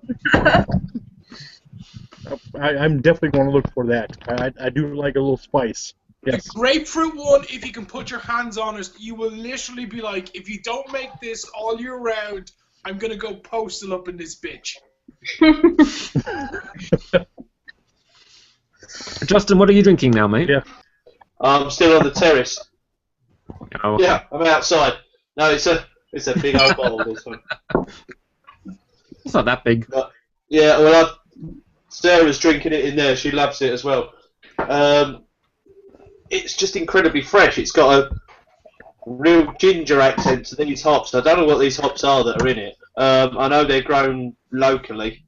It's the Odell. They're grown on the Odell, wherever the brewery is. But it's lovely. If you can get hold of some of this, Sales by Mail have got it at the moment on their website. Get it now. I'm not employed by them, so just get it.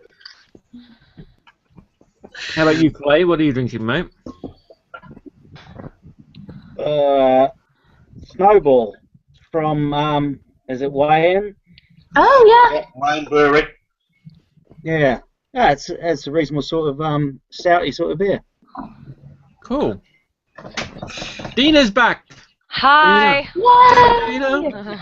Dina. Your computer stopped being a dickhead, and you've come back. To this. No, it probably will. I'm gonna give it some time. I think this is gonna be my last shot at it. It's like on fire, my computer. Oh, dear. It's some beer.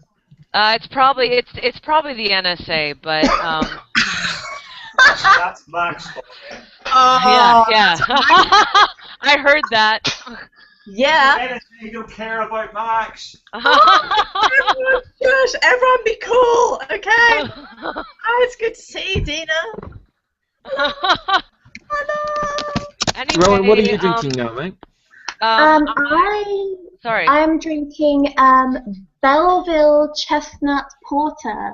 My sister got me a couple of Belleville beers for Christmas because she lives vaguely near them, I think.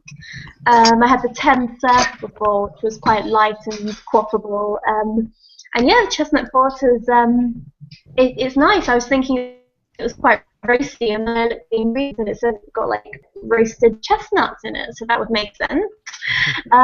Yeah, we don't see it up here much because I think they're quite new, so yeah, it's good. They're a really good brewery, actually, Belleville. I went down there about 18 months ago. I was invited down there by the brewery. He's quite an intense chap. The brewery, when he turned up and took us in, took us around. It's quite a lovely little brewery. Not very close to the railway line, and he's quite an intense chap, and he's very passionate about his beers, almost to the point where he scares you a little bit. However, you know the type. But the beer is amazing.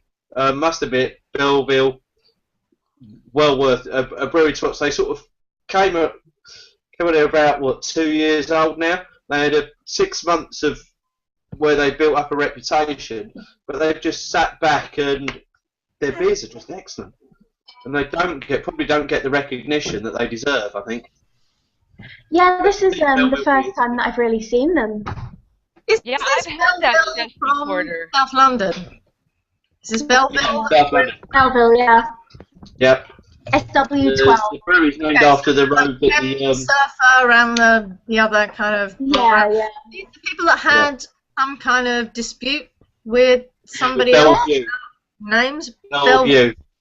Yeah. By AB InBev, I believe. Yes. Okay. Yeah, no, I really liked it.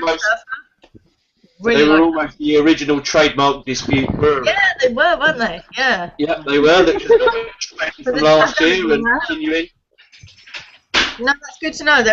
I like the beers of theirs, definitely. Yeah, so if you see their beers, buy them. They're well worth getting. Another underrated London brewery. There's so many, they tend to just slip out of the radar. But that's another really good London brewery. Absolutely. Justin, aren't they a bit part-time? Isn't it just a bunch of dads from Belleville School? That's right. And that's what it was. That's who started it up. One got hold of the phone. One of them was a home brewer, and one of them had a mobile phone that kept going off. Yeah. Hello. Hello. Ring, hello. What? You guys, I'm out of beer. What? No. Whoa. Hang on a second. I'm out of beer, guys. Hello. That shouldn't be possible. What the fuck is happening? What have you got there, Connor? Rowan I sample. still have some of that nitro left. It's another sample. Yeah. Tastes like piss. One of Rowan's samples. No, I'm only joking. Rowan, you haven't got a yeast infection. Whoa! Too far. Too much? Not too much. Sorry. Ouch. Bloody hell. So, would have how thought about we'd get a couple hours more before anything like that came through, but I'm assuming there's like a over 18s only tag on this thing. I hope so. I just noticed we'd gone over the 10 o'clock mark, so we were fine. You're so Well, the thing is, right. it's 5 o'clock at my place. Oh, yeah. Apart from It's 5 US o'clock in the audiences. evening or afternoon with my house. Yeah, that's true. It's not even close to the watershed for it. Yeah. What time did you have to start there, Jim? I'm at 5 o'clock right now in the afternoon. Oh, that's respectable. It's 11 p.m. Yeah. somewhere, everywhere. Oh, I was just about to say that. That it is. Shameless plug. Hey guys, look! Say hi to Emma. Hi, Emma. Because I'm Emma. like, That's a Look funny at name for Mr. a... NSA. What's that one? What beer is that one, Emma? Office. Something office. Emma's got an out of office. I think Out of office. Okay. Oh, I really want to try that. I've Gotta got get a my hands on Mikella some. Daydream. I love that shit. I've never had this before. If you can get an out of office, get an out of office. It's a proper coffee IPA. It's the best coffee IPA you will ever drink. Yeah, it's The best nice, coffee isn't it? IPA. You're not really selling it to me, mate. Okay. Hi, Dave. He did, yes. You hear him in the background saying that he brewed it. Yeah. Well, you know what I thought of that, Chris.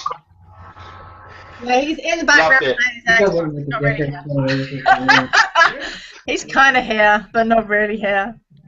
Virtually there. Frozen there. I do exist. I didn't freeze, really, but seemingly I just froze all that out of office, so that's the best time to freeze, surely. It's a good I screenshot. like just strike a pose and go pout as well. A little bit pouty. I'm not still tracking that pose. I am just drinking a beer right Pouting and holding a bottle out of office. Frozen pouting at the moment. That's fine. Can I have some beer? I've had enough of Emma, that. did you see Max saying hi to you? Yeah, I did, totally. Yeah, that's You're very special to get that. He doesn't go on film. Oh, hi Max, I saw you for a microsecond. Hi Max. Alright, I'm going to stop this for 2 seconds so that my computer doesn't crash. I'll be right back. Oh, okay, bye. Bye. I don't know if Ian has frozen or if he's just concentrating on something. To be fair, I just froze. My image just froze, and I really don't know why. I don't know what to do with it. Yeah. Emma's frozen. hello. But at least I was frozen advertising a beer. Yeah, A beer. that's a good commercial right there. I don't really know. Look, I'll investigate how I can unfreeze myself, but be sure that I am unfrozen. Ian, what are you drinking out of your ribbed thingy? I have to leave and come back. I I don't know. am actually still going through another bottle. Oh, that piss. Okay. Well, no, look, Mark. In fairness, like now. Steve isn't here to consume his volume of Halcyon. I feel I have I to will consume fucking drink it for him. his volume. Maybe I have a whole fucking case of Halcyon. I would drink it for him. So as you know. If I Well, wasn't just here, 12%. Steve would drink my share of beer. He'd drink He would. all the punk IPA he could put his hands on. Is He'd moan about it, but do it anyway. He was sucking through the screen and just drink it all. You would Suck it through a dirty sock. Suck it for like a dirty sock. Nice. I didn't realise this It tastes day. like a dirty sock. This Daydream White Stout was 12%, and I just took a mouthful and. Whew. Yeah, I think Steve sent us over a bottle of that as well. Yeah. Be warned. Yeah, I love Halcyon. I would never buy a case, but I would step over my dead grandmother to get a case of Cannonball. Oh, well, we push some old people out of the way to get a couple of halves of Halcyon at any Beer Con. And I think Really? Cannonball just does. yeah. Well, they're really the same. They're not the same beers, but they're the same level of quality. So Cannonball and Halcyon are both kind of right up there. And you should, when they're fresh, you should go get them.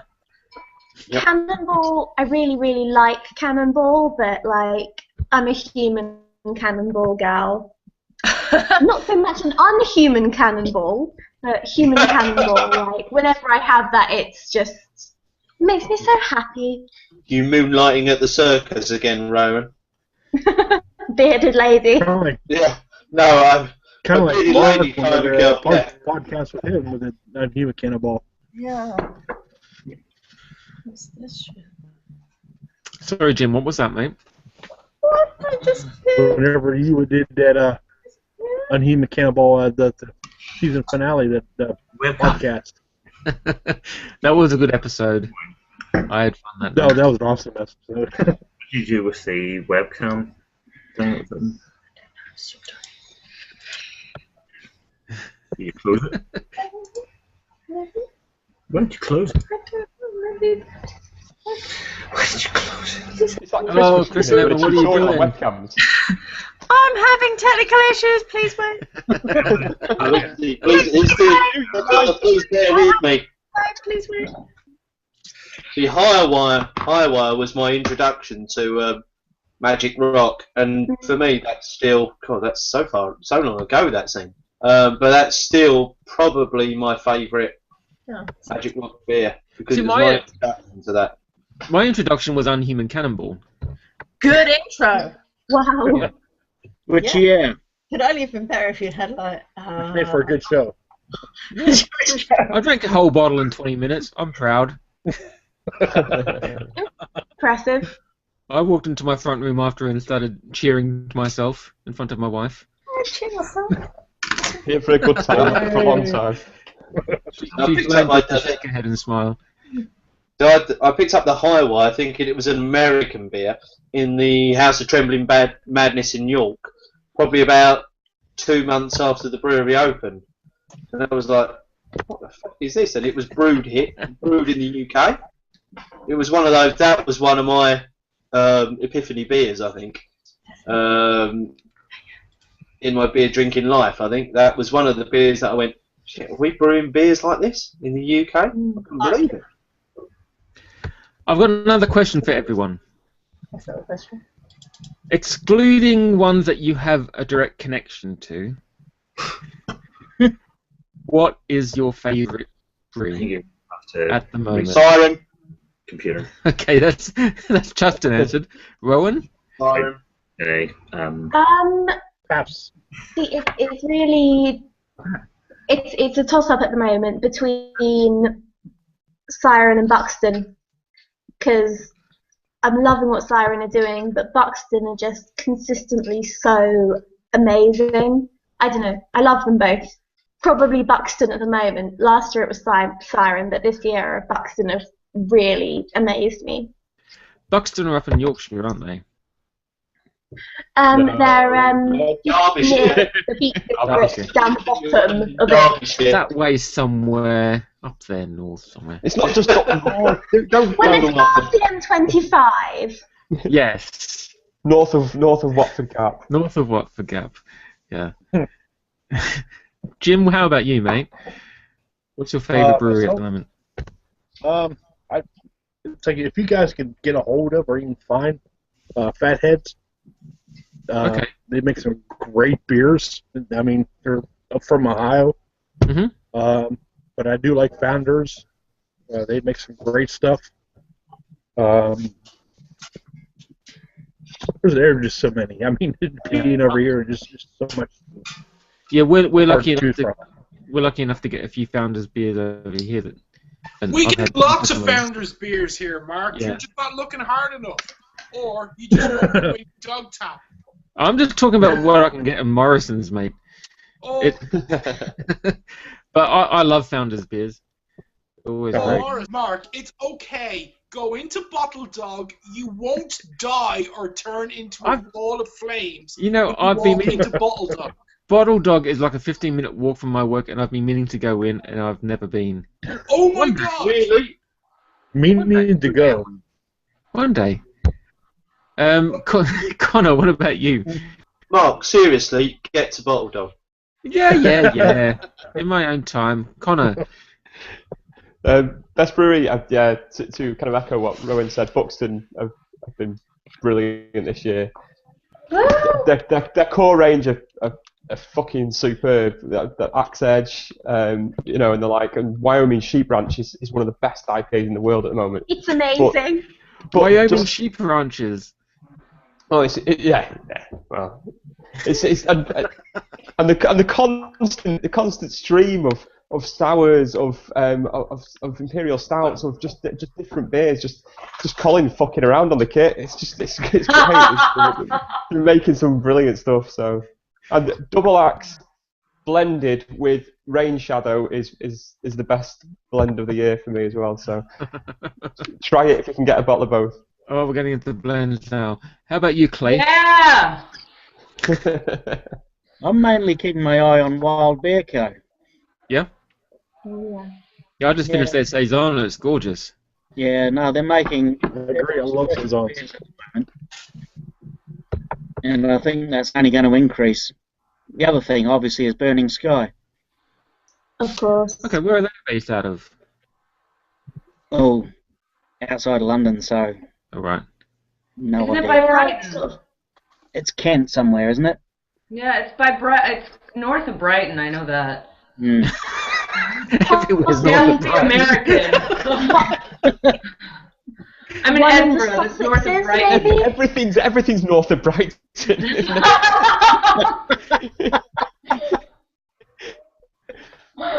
Fair enough. Possibly one of the Sussexes. Wayne, Well, I'm west of Brighton, from Chicago. Wayne, Yeah. we're just talking about what people's favourite breweries are that they don't have a direct connection to. Are you there, mate? I think we've lost Wayne. Dina, Yes, hi. what's your favourite brewery at the moment that you don't have a direct connection to? What's your favourite Brewmeister. Brewmeister? Okay. I do have a direct connection to. I don't have a direct connection to any brewery, I suppose, but does it have to be British? I mean, should it be No. British? No, it doesn't have to be British. No. If you want to stay here, it does. Well, I was just going to say to oil. I love to oil so much, but you know, my stalky connection to Tobias may be a direct connection that I stalk him all over the world. I mean, the milk series, Sort Milk, the Sour Milk, Yule Milk, all just fantastic beers, and their saisons. I mean, their reparations Bajer, their Hundluffe Bajer. Their involvement in CBC, they just have such a big involvement in my life in general. But if, you know, I mean, I do like to be local also, but I think that, you know, I'm really excited about Pilot up here in Edinburgh. I think they're young and I think that they need some time, but they're still a great brewery, and I think they're definitely one to watch this year. Well, Pilot up in Leith. Sorry. Yeah. Brilliant brewery. I had when I was up in Edinburgh over half term at the end of last year. We went up there with the children. Beers are amazing. Yeah, Elixir fantastic. Really as great well. guys too. Yeah, and Elixir, really good brewery. And Johnny, who's brewing for the Hanging Bat, also doing breweries with wild beer, and I mean, he's just such a talent. But I do have a personal connection because he's my buddy and I think he's awesome. So maybe I should talk about that. Excluded. All right. I'll tell you what, I really enjoyed going up there because chatting to him, he's so open, so happy to chat about the beers he's brewing. He's super excited about what he's brewing. I really had a decent chat with him one Thursday afternoon. Yeah. Good few weeks ago now, but yeah, really good, really nice bloke, really nice place, really good food. And he's 24 and has the whole world basically in front of him. So. So Ian, Yes. how about you, mate? What apart from Brewdog, what is your favourite brewery? My favourite brewery is actually Stone Brewing. Okay. Figured. I've heard of them. I know that's kind of cliche in one respect, but about 2 months ago, I actually had the privilege of going out to Liberty Station and spending some time with Chris Ketch, who is the brewery manager / head brewer for Liberty Station for all their pilot brews. They go out there, and he was actually the first brewer from Stone to take part in the brewer exchange program Brewdog. And when you spend like a couple of hours with him in a brewery and you're literally just talking about making beers and ideas for beers, it explains everything that I absolutely love and adore about beers.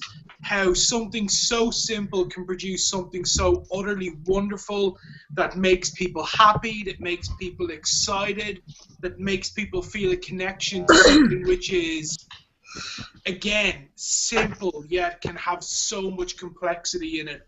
And I love everything that Stone do for that reason, because it's always about what is the best we can possibly do at any one stage, and it goes from top to bottom in there, and I love them for that reason. Mr. and Mrs. Snob. That was a long answer. It was. We're just talking about what's your favourite brewery that you don't have a direct connection to, and I say direct connection to because I know a few people here have direct connections to breweries, and I want to discount those. Mr. and Mrs. Snob. Ooh.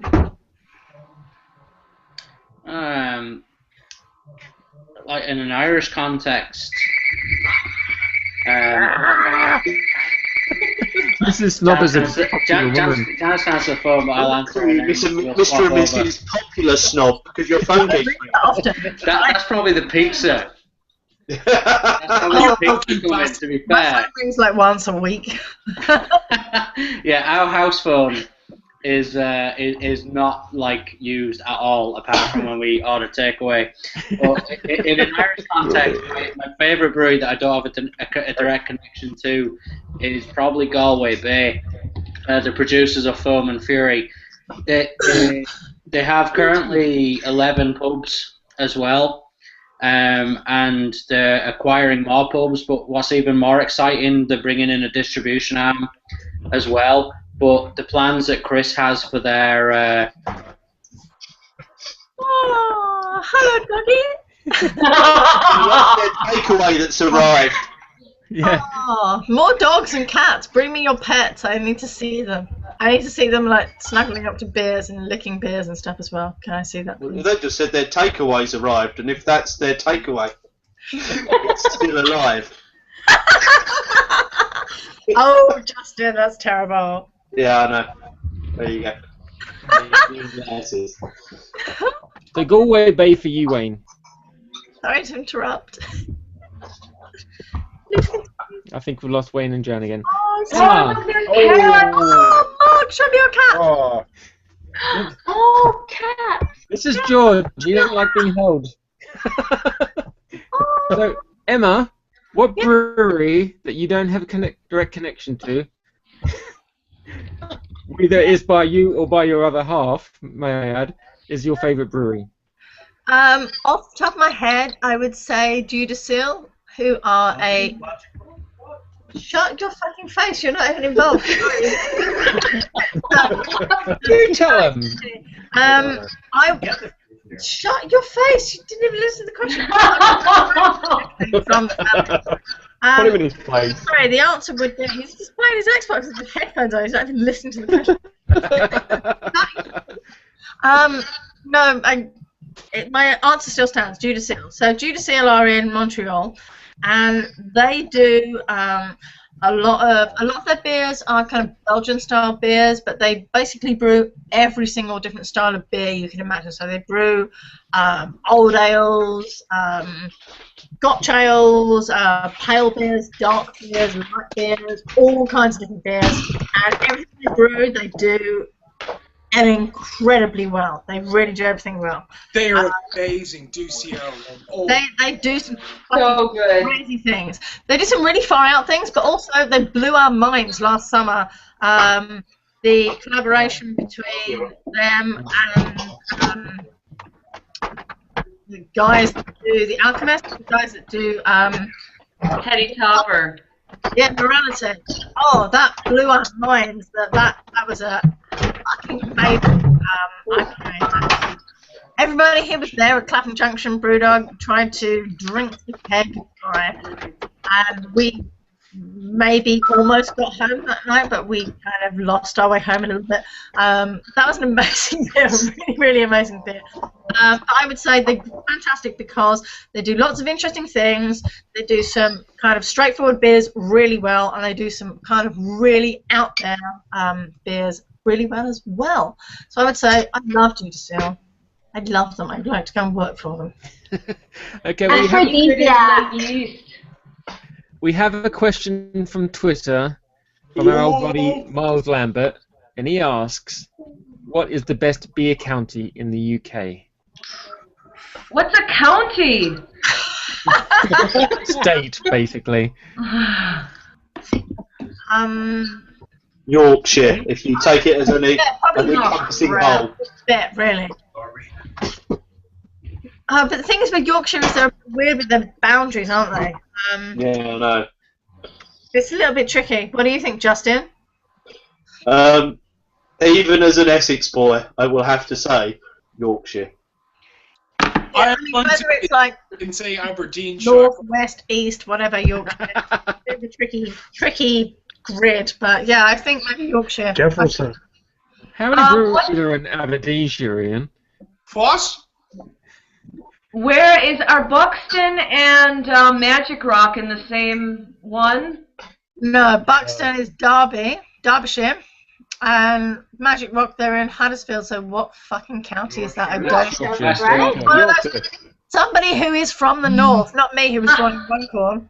I'm not from the north, but I think it's Yorkshire. Tell me what county is Huddersfield in? It's in Yorkshire. Yorkshire. I know that because Big fucking the north. Excellent. Come on, it's not the fucking north, is it? Surely aren't there like 4 different counties? Yorkshire. It's just the north, isn't it? Yorkshire. Right, I've had enough. Is it in London? This is the default. Is it in London? No. Is it up from London? Yes. North. Is it north of Brighton? The only right. The way I see it, it's north. Just show my arse in a minute. Is it down from London equals south, up from London equals north?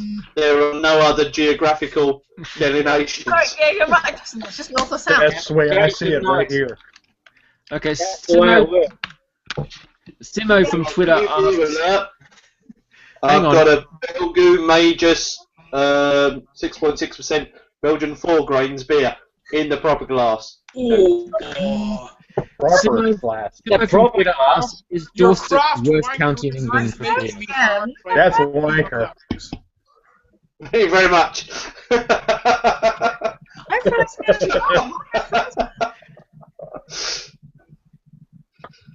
Jim, very kind of you to say so. I have a question for Jim. Yes. Other than Ohio, what's the best state in America for, or in the US? What are they? I am lucky enough to where I so close to Pittsburgh, Pennsylvania, where this such a huge craft beer community in Pittsburgh, Pennsylvania. Yep. It's just easily a great.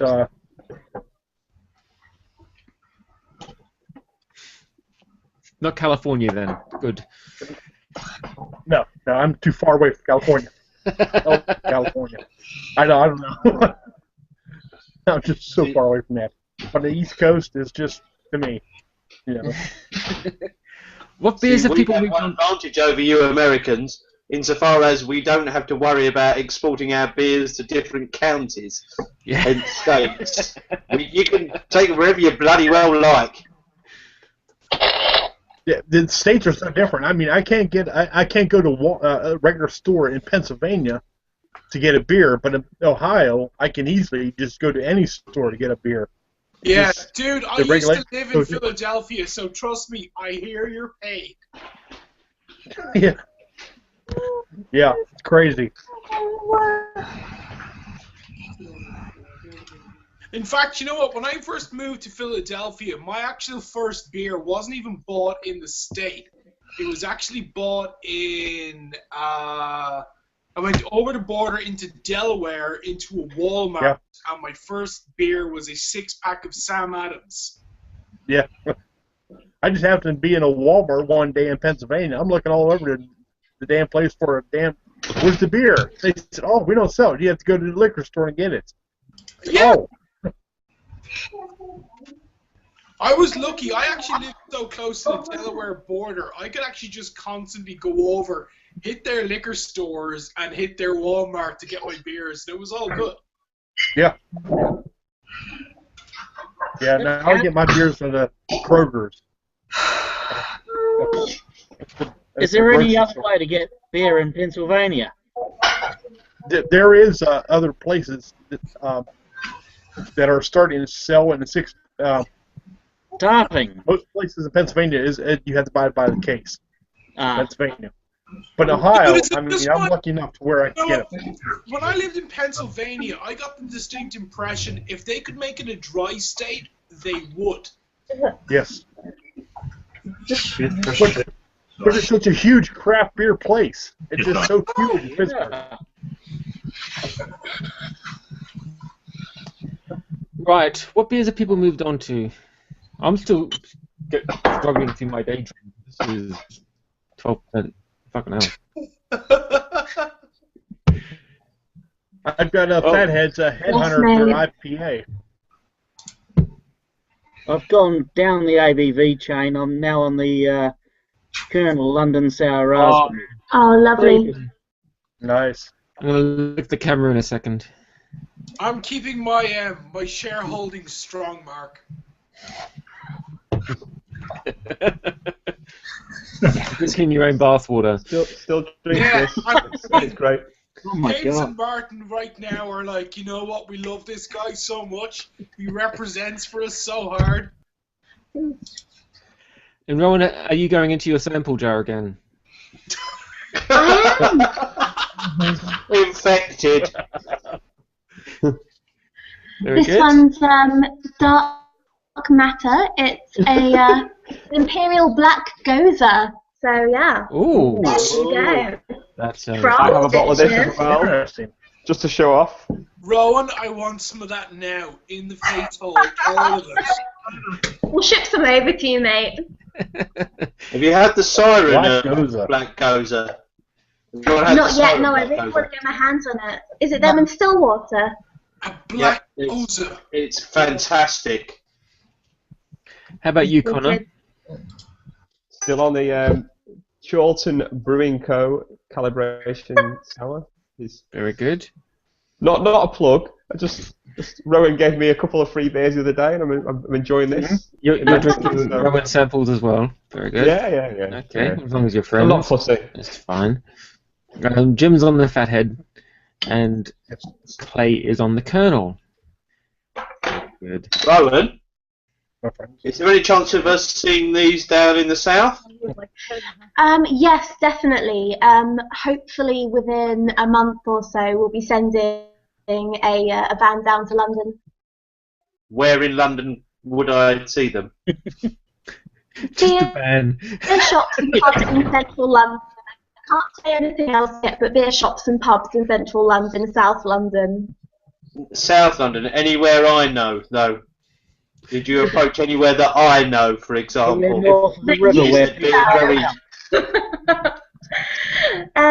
Nowhere in Essex yet. Not yet, but it's on the to-do list. All right. Did you not approach the on the to-do list that I suggested? Not yet. It's on the to-do list.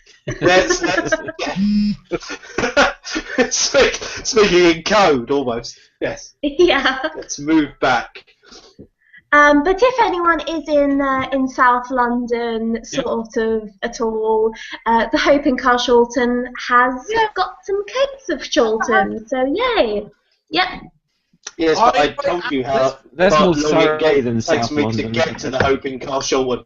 About 40 miles. Molyneux. Yeah.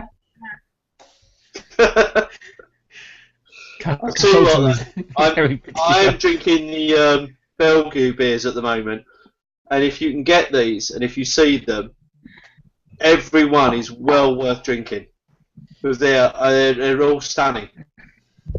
Actually, can I tell you really funny Belgian Bellevue beers? about Belgian beers? I actually got Sorry? an email last year from a group that represents Belgian brewers who absolutely tore me a new one because I gave out about how Belgian brewers right now, when they're complaining about people like McKellar brewing beers in Belgium, they were like, I can't believe how utterly disrespectful you are to Belgian brewing, which has given so much to the world of beer. Really?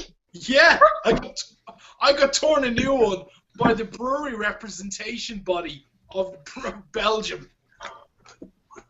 McKellar, there is they have a brewery here. They sublet over here in Colorado. Yeah. I got torn a new one because I actually defended what McKellar do. Well, they're only just across the border in. Oh, ridiculous. Absolutely ridiculous. I'll tell you what, if you want a balanced view of, this is brewed by, this is, Chief Dog is a mate of mine, Belgian Beer and Food Magazine. Plug. A friend of mine, Rob, send me some beer. Go for this one. For a balanced view. Actually, it's really good. And I'm not just saying, let's put it away. But Belgian Beer and Food magazine. I'll tell you what, if you want to know what's happening in Belgian Beer and Food, buy that magazine. And you can get it here and there. Plug it over.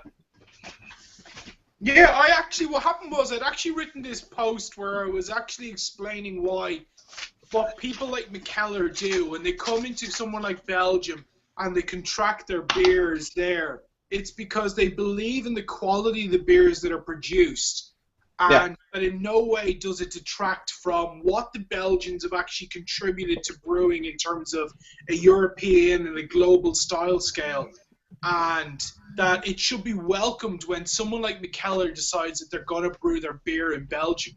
And I literally got torn a new one, and I was reading, I had to read it like 3 times over to actually take in how much hatred and vitriol I'd thrown towards me just because of that. It was insane.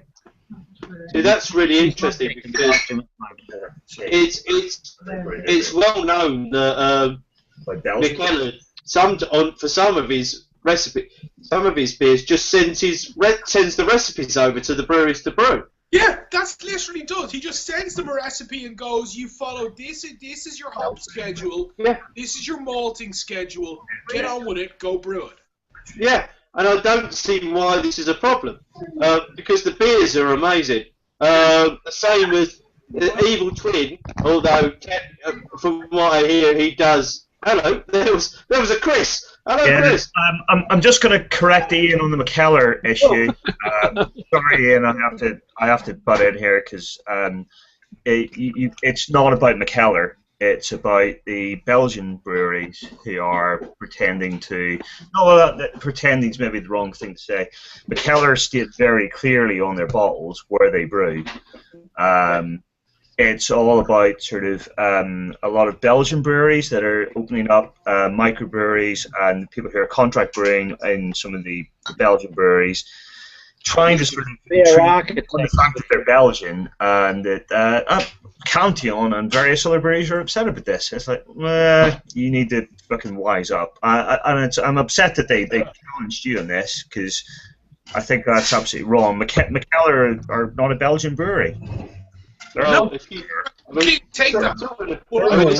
I'm not paid by Belgian Beer and Food magazine, but the last issue covered this in quite some detail about the dispute between the breweries because, there's contract brewing is a big issue in Belgian brewing at the moment, where the breweries don't brew on site, they don't brew by name. But I don't think anywhere else has a problem with this. As long as it's good beer. I mean, if you look at Evil Twin and Mikkeller, they don't have a home brewery. Evil Twin is brewed all over the place. With the War Pigs pub, which is actually dedicated to be their brewery. War Pigs is Three Floyds. It's the sort of it's the Three Floyds McKellar tap room. It's not a brewery per se for McKellar. McKellar will always be the sort of the contract brewer choice. I don't think there's any issue with that. No, I think he prefers the term cuckoo brewery as well, doesn't he? Yeah, well, I would say that probably sort of Evil Twin are probably closer to sort of cuckoo or gypsy or whatever you want to call it. McKellar tends to just do whatever the hell he wants to brew beer, and it's fine. To be honest, if it's good beer, it's good beer. And I think this is where the guys in Belgium need to actually take a step back and say, holy shit, the world has moved on from when we were brewing beer the same way we were brewing 100 years ago. it's controversial, but hey, we've had to do it in the UK. And seriously, if you think a 3.4% IPA is the height of British brewing, you need to fucking move on to. I'll tell you what, it's to an extent that if you had to tell to me which brewery would you drink the beer from for the rest of your life, I'll choose Mikkeller every time. Well, let me put it to you this way, okay? If you look Badges. look at what's going on in Belgium right now, where they have this argument about the dilution of what's going on in Belgium because of contract brewing by other breweries, and especially Mikkeller. You go to Germany, you look at what Stone Brewing opening up in Germany has actually opened up. You've actually got German breweries now where the guys who were sticking to their rigid old Reinheitsgebot stuff, and who are the guys who are at the avant-garde of brewing in Germany. The guys who are at the avant-garde of brewing in Germany are like, yes, Stone Brewing opening up in Germany means that what we're doing is going to get validated internationally, and now we can stop have to worrying about being pushed back to this Reinheitsgebot crap. And then you've got the guys who are the old guard who are like, shit, these guys are invading our territory and are actually going to tear up our rule book and destroy our brewing industry. And it's very interesting to see the differences between how the Germans are dealing with that when you've got Stone opening up. And bear in mind, when Stone finish opening up in Germany, they're going to be contract brewing Dogfish Head and a number of other ones. And what's going on in Belgium right now, where the traditional Belgian brewers are running around pulling their hair out because guys like Mikkeller exist and are brewing in their country. See, Ian, I think you're focusing on the wrong bit, because, and I know you're not focusing on the wrong bit because you've been impacted by this. However, what's happening in Belgium at the moment is that there are Belgian brewers being influenced by what's happening in the rest of Europe. So they're looking towards the USA, they're even looking towards the UK and Italy to see what's happening there. And there's Belgian brewers brewing beers that are different but taking on the traditional styles. Now, there are traditional brewers, you're absolutely right, going, oh, there's these brewers coming in and contract brewing, but what they're missing is what's happening right under their noses, which is really, really exciting. I mean, if you have anything by the brewery of Dr. de Coronar, there are fantastic beers. Absolutely amazing. Just building on what Justin had to say, I would say if I was a German brewer right now, I wouldn't be worried about Stone. No, there's nothing to worry about. Because Stone are not a pretty average American brewery. I would say worry about the Italians, because the Italians are going to be... they're going to kick us in the ass, and they're going to kick the Germans in the ass. Kick the Germans in the ass. As I've written time and time again in my blog. A lot of my American friends say that Stone is like the sort of it's a bit kind of too much crystal beer. So I wouldn't worry about Stone. I worry about the Italians. Anyway, I'm going to hand over to Emma now. Italy is all about quality ingredients, because they're coming from traditional. Not the Italians. Their food is quality, and their beer is quality ingredients, and that's what they're all about. And I think that's why we've got. I mean, if you could can I see a show of hands who's been to Italy to taste Italian beers? That'd be me. Italy came to me, buddy. And Ian. I had AOA last night. It was amazing. Yeah, I mean, I had an Italian beer tonight. They were doing saisons 3 years ago and doing them exceptionally well. Yes, they're just stunning brewers. The Italians don't follow anyone when it comes to beer styles. The Italians are real, and here's the thing: you go to Venice, right? Without realizing, there's actually like 12 craft beer producers on the islands of Venice alone. Most people don't even realize that. The Italians have this real, and I hate to use this phrase, a real fuck you attitude when it comes to beer. They don't follow the Americans. They don't follow the Germans. They certainly don't follow anyone else. And they're like, you know what? But see, I would have you wrong there, because I think they take their nod from the traditional European styles because they don't have a style of their own. You see, Mexico, I don't think do. Just like the Belgians. Yeah, they take it from the Belgians. However, the only beers that I can see that are traditionally Italian are the chestnut beers, but with chestnut powder.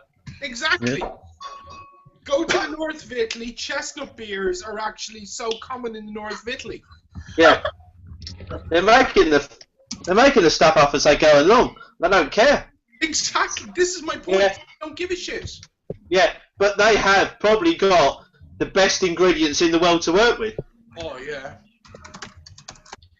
Actually, what's really funny was I spend a lot of time each year going to Lake Garda in Italy, which means I actually go up north towards the point where you go to these towns where they speak German and Italian, and the beers that you actually manage to locate up in those areas.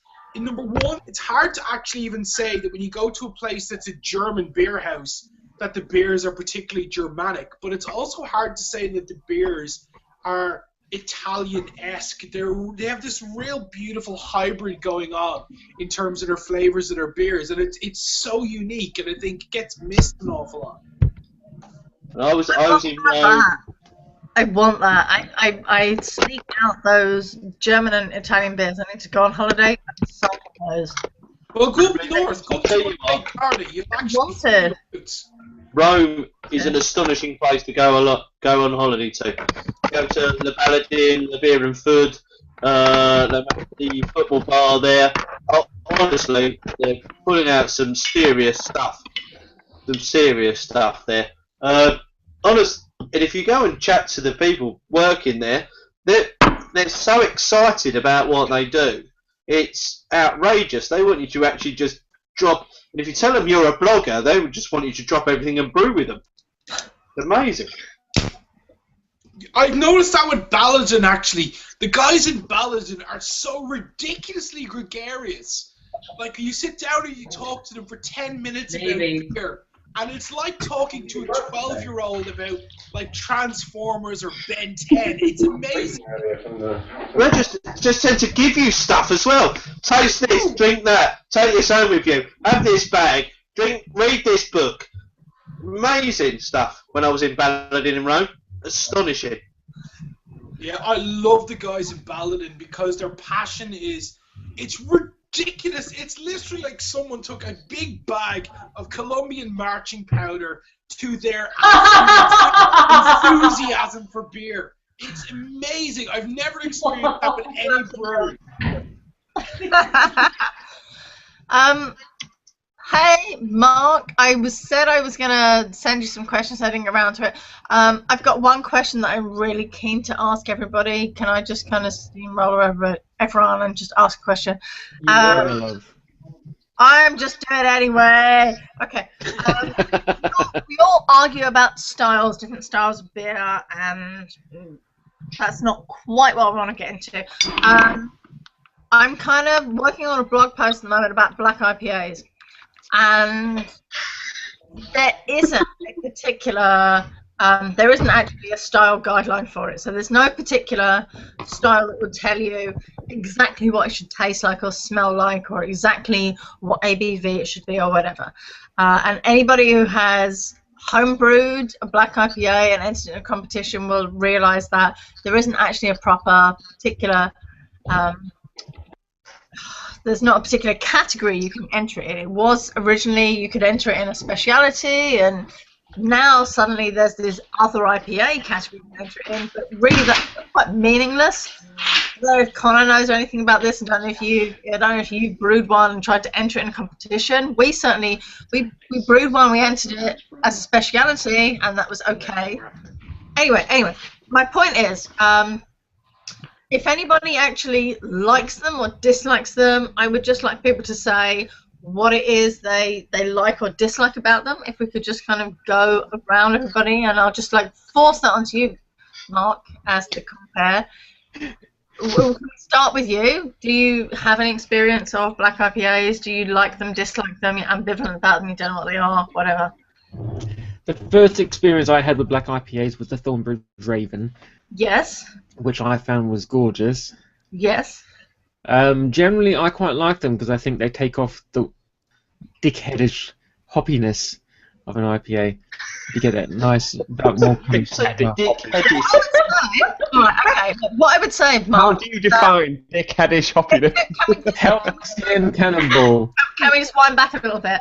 What I would say is the reason I fell in love with both black IPAs and white IPAs before I actually got to like IPAs is because I couldn't quite appreciate all those super hoppy beers. We had a couple of holidays to the States, the west coast of the States, and they had all these like super fucking bitter hoppy IPAs, and I couldn't tolerate them. I was like, oh, can I have a porter? Can I have a stout? And so when I saw a black IPA or a white IPA, I was like, oh, this is great. It's hops, but there's something else there as well to kind of mitigate the hops. So I was like, oh, we were in Oregon, and I said, oh, Deschutes, they do a lovely white IPA called Chainbreaker. So it's part kind of wheat, part barley, and it's hoppy, but it's also kind of balanced out with herbs and stuff. That's great, but then once I got into the world of black IPAs, I was like, oh, yes, okay, hops, but also malts. Excellent. Yeah. So for me, I was like, oh, okay, this is a way that I can appreciate hops, but without having my head blown off by like the bitterness, because the bitterness was always balanced out by the kind of sweetness of the malts and the character of the malts and sort of the depth of the different malts that are going on. For me, in a black IPA, I want a roast malt character. Absolutely. Exactly. Give away any spoilers. I've got a big, long blog post coming up on this. But I would just ask what other people thought about it, because some people think. Somebody told me something hilarious recently. I won't mention any names, but somebody told me that black IPA should taste like an IPA with your eyes shut. I'm not going to mention any names, but I completely agree with that statement. I totally disagree. Now, I'll hand over to you, Mark. I read that. I don't know who you're talking about. All right, Mark, starting with you. Tell me what you think. About what? Go. About what a black IPA should taste like. You tell me if you've drunk one, if you like it, if you don't like it, etc. I have drunk a black IPA and I have liked it. Okay. That was the main one I remember was the Thornbridge. It was called Black Raven then, but I think it's it's Raven just now. Raven, I think. That's a beautiful beer. It is beautiful, and it's won awards and all that kind of shit. Yeah, it's a world award-winning beer, and it's quite a clean beer. But I think I've liked every black IPA that I've liked because the dark malt helps offset, like I said, that exactly the hoppiness of the IPA. And I'm not a fan of IPAs just because the trend is to go completely twattish with the hoppage. Yeah. And that's not my thing. Okay. But that's what I like about black IPAs, because it gives you that extra bit of it kind of balances it out. Extra character to it. Does balance it out. If you make IPAs, stop being twats. I like that, Mark. What you're saying is balance it out. You're saying don't go too nuts. Balance it out. That's what you're saying. I've had some lovely IPAs that are balanced out with extra flavors, but when you I know Magic Rock, when they do the Cannonball and the Unhuman Cannonball, they want to blow your head off with the hops, and I can appreciate that, and that's what they're going for, and that's great. But when you just market an IPA, it's just nothing but hops. Mark, Magic Rock, Magic 8 Ball, have you had their black IPA? I don't think I have. I like Magic Rock beers. Even though they don't taste the same. You really fucking should have that beer. That is my absolute favourite black IPA. Magic 8 Ball is just like... It's perfection in a beer. It has everything you need. It has those really beautiful character malts, and it has like a roasted malt, and it also has tropical fruit. It has all those kind of Antipodean hops. It's like getting in a beer. It starts off like a porter. It comes in like a porter. It comes in heavy. It comes in roasty. It comes in like burnt toast, and then all of a sudden, bang! You get the grapefruit peel. You're going, what the fuck is going on here? You get the grapefruit peel coming in. It's the juxtaposition between the burnt toast and the grapefruit peel, and that's what it's like. It's everything. I like that you just get everything from it. It's not just an IPA. It's not just a dark beer. It's everything in one go. It makes me happy. It's my favourite black IPA. So now, fuck me. the rest of you, I'll let Mark compare, but the rest of you, tell me if you like black IPAs or not, which ones you've had and you dislike, which ones you've had that you like. Please, come on, you're feeding my blog post. Let me go, miss. Me. Can I go, miss? Yeah, absolutely. Okay, Right. Justin first, then I'll choose. You know what was interesting you did there, Ems? You compared black and white IPAs. Now, with a white IPA, you really want the wheat beer characters to come through first. Yeah. So you get that coriander, you get the creaminess almost of a white IPA, and then you want the hops to hit in. So you want it to undercut everything like that. And that's what I want from a black IPA. The thing is, though, this is where we had the offline discussion about the aromatic porter, because it's a very thin line here. Yeah, I very much like the coffee notes and the chocolate, and in comes the chocolate and the toast takes over, and whack, there comes and it's very much great. It's always grapefruit peel that really, for me, that really gets a black IPA up and running. I don't care what the hell comes next. It can be lemon, it can be orange, but it's that grapefruit peel. It's almost a dividing line. It cuts it in half, and that's what I really like about a black IPA. It's that Black Betty does that for me every time, and I know what you mean about Magic 8 Ball. That does it as well. Magic 8 Ball probably does it better than Black Betty. Thank you. I will shut the fuck up. Good night. Thank you. And everybody else, please tell me what you think as well. Wayne, how about you, Wayne? Black IPAs, what I really like about them is that mind fuck. That if you send someone up to the bar to bring you back a drink and they bring you back what looks like a porter or a stout, and you're going, Jesus, I didn't ask for that. And you're like going, it's 30 degrees outside, and you get it in front of you and you take a mouthful and you're going, Jesus, what I love about the black IPA is that deception. You've just got that whole, it looks like something really malty and filling, like a big soup in a pint glass, and then you've got that refreshingness from the hops and that bitterness. Like, I've heard some people describe black IPAs as tasting metallic. My first question is, are you having a stroke? It's like, you know, it's one of those things. It's like, how can you describe that as metallic? I can definitely see you want that body from the darker malts. Mm-hmm. You want that kind of refreshing hit at the end to make you want more. And I think, you know, if you were given a pint of a black IPA in the height of summer and you were blindfolded, you had no idea what was coming down to you, and you took a mouthful of it, you would probably think that it's a pale ale. But what you want is, you want that kind of the refreshingness from the hops and the bitterness, and not the heaviness that you would want from a stout and a porter, if that makes sense. Yeah. You know, I've had some great black IPAs. You know, there's some fantastic examples in production. Like Black Betty is phenomenal. Although, you know, I think the first time I had it was in Tapped in Leeds, and the guy passed the can of Black Betty over the bar, and he actually popped the seal. And for me, that was like, obviously in Ireland, you can pass the container over the bar without it being opened, a can anyway. So like, it took away a bit of it from me. So like, when I got a chance to get the Black Betty to bring it home and open up the can myself, you get the spray of the hops, but you get the nice body from the malts. But you know, it's just one of those things. I think black IPAs are kind of that. It doesn't have a beer style, because I think it's, you know, it's misunderstood in a lot of ways.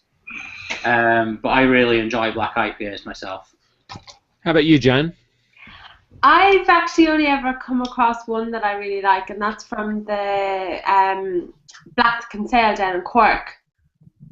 And I really liked it. It was a little bit funny. Looking at it, I was thinking more of a stout when I saw it first, and I was like, it doesn't have the texture of a stout, but it has the flavour of everything that I like. So yeah, I enjoyed the one that I've had. I'm more of a red ale girl. I must say, Well, what about you, mate? that fuck out the heathens are coming by 2-all is fantastic. I'm just having. And 2-all are fantastic, I have to say. Yeah, it's like I'm just blessed that my local off license always gets them in, and he's like, "Here, take one of these and let me know what you think." And so this is buried in the back of the fridge. I'm there going, "Oh, what'll I drink next?" And this is just fantastic. Rowan, black IPAs. I absolutely love black IPAs. I don't agree with the hot twattage comments because I love my massively hopped shit. Exactly. No, I love a black IPA because I feel like a good black IPA really adds to the kind of intense aspect of the beer, like the massive kind of malt thing going on behind the hops just amplifies it. It doesn't take away from it for me in a good black IPA, like Thornbridge Raven, Black Betty, all of those. I love them basically. I've moved a bit away from being obsessed with them towards being obsessed with rye beers recently, but no, I love a good black IPA. Protsy might not agree, but Connor? Yeah, I do like black IPAs. I must agree with Emma. It has to have some dark malt character, or else it's not worth doing, really. I mean, why make a black IPA that tastes like a straight up IPA? Just make a fucking straight up IPA. It's just there's absolutely no fucking point. I'm sorry to talk over you, Connor, but somebody who is a well-known beer blogger told me a little while ago that a black IPA should taste like an IPA when you have your eyes shut. That wasn't me, was it? Sorry? That wasn't me. It's somebody who is present at the moment. It's somebody who I would blogs say in the UK, but nobody is present at the moment, so everyone chill the fuck out, okay? But when I was told this, I was kind of horrified. And this is what this sort of horrifies me. I get that beer styles are difficult. They're difficult. Do we even need to define beer styles? Well, no, we don't necessarily need to define beer styles. I'm a homebrewer who enters beers in competition, so yeah, in a way I do need to think about beer styles. But with black IPAs, it's more of a kind of interest. It's more of they're never going to come up with a particular style to enter that into that category, so I'm not worried about it. It's just interesting. But somebody really honestly did tell me within the last 12 months a black IPA should taste like an IPA when you have your eyes shut. And I utterly refute that. I call bollocks. I knew it was. Right now I refute it. Please tell me what would be the point of that. That would be a little bit like if you wanted to have a beer for St. Patrick's Day and you wanted to put some green food colour in it. Well, actually, hang on, whoa. Can I just back up there? You say... Come on, tell me. You say green beer on St. Patrick's Day. I am going to make a single reference. Come on, give it to me. Yeah, no, wait. Let me hear me out.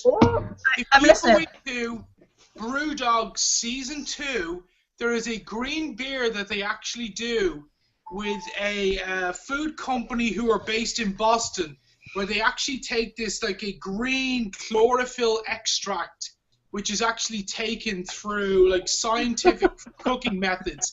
Okay. Green beer. I wouldn't drink it personally, but okay. Wow, that's new to me. I'll send you the reference to this. Total wankage. No. That sounds horrible. Emma, I'll send you the reference for this, literally only because I know how much you love the science of brewing, given the fact I'm a scientist, so I do like brewing, yes.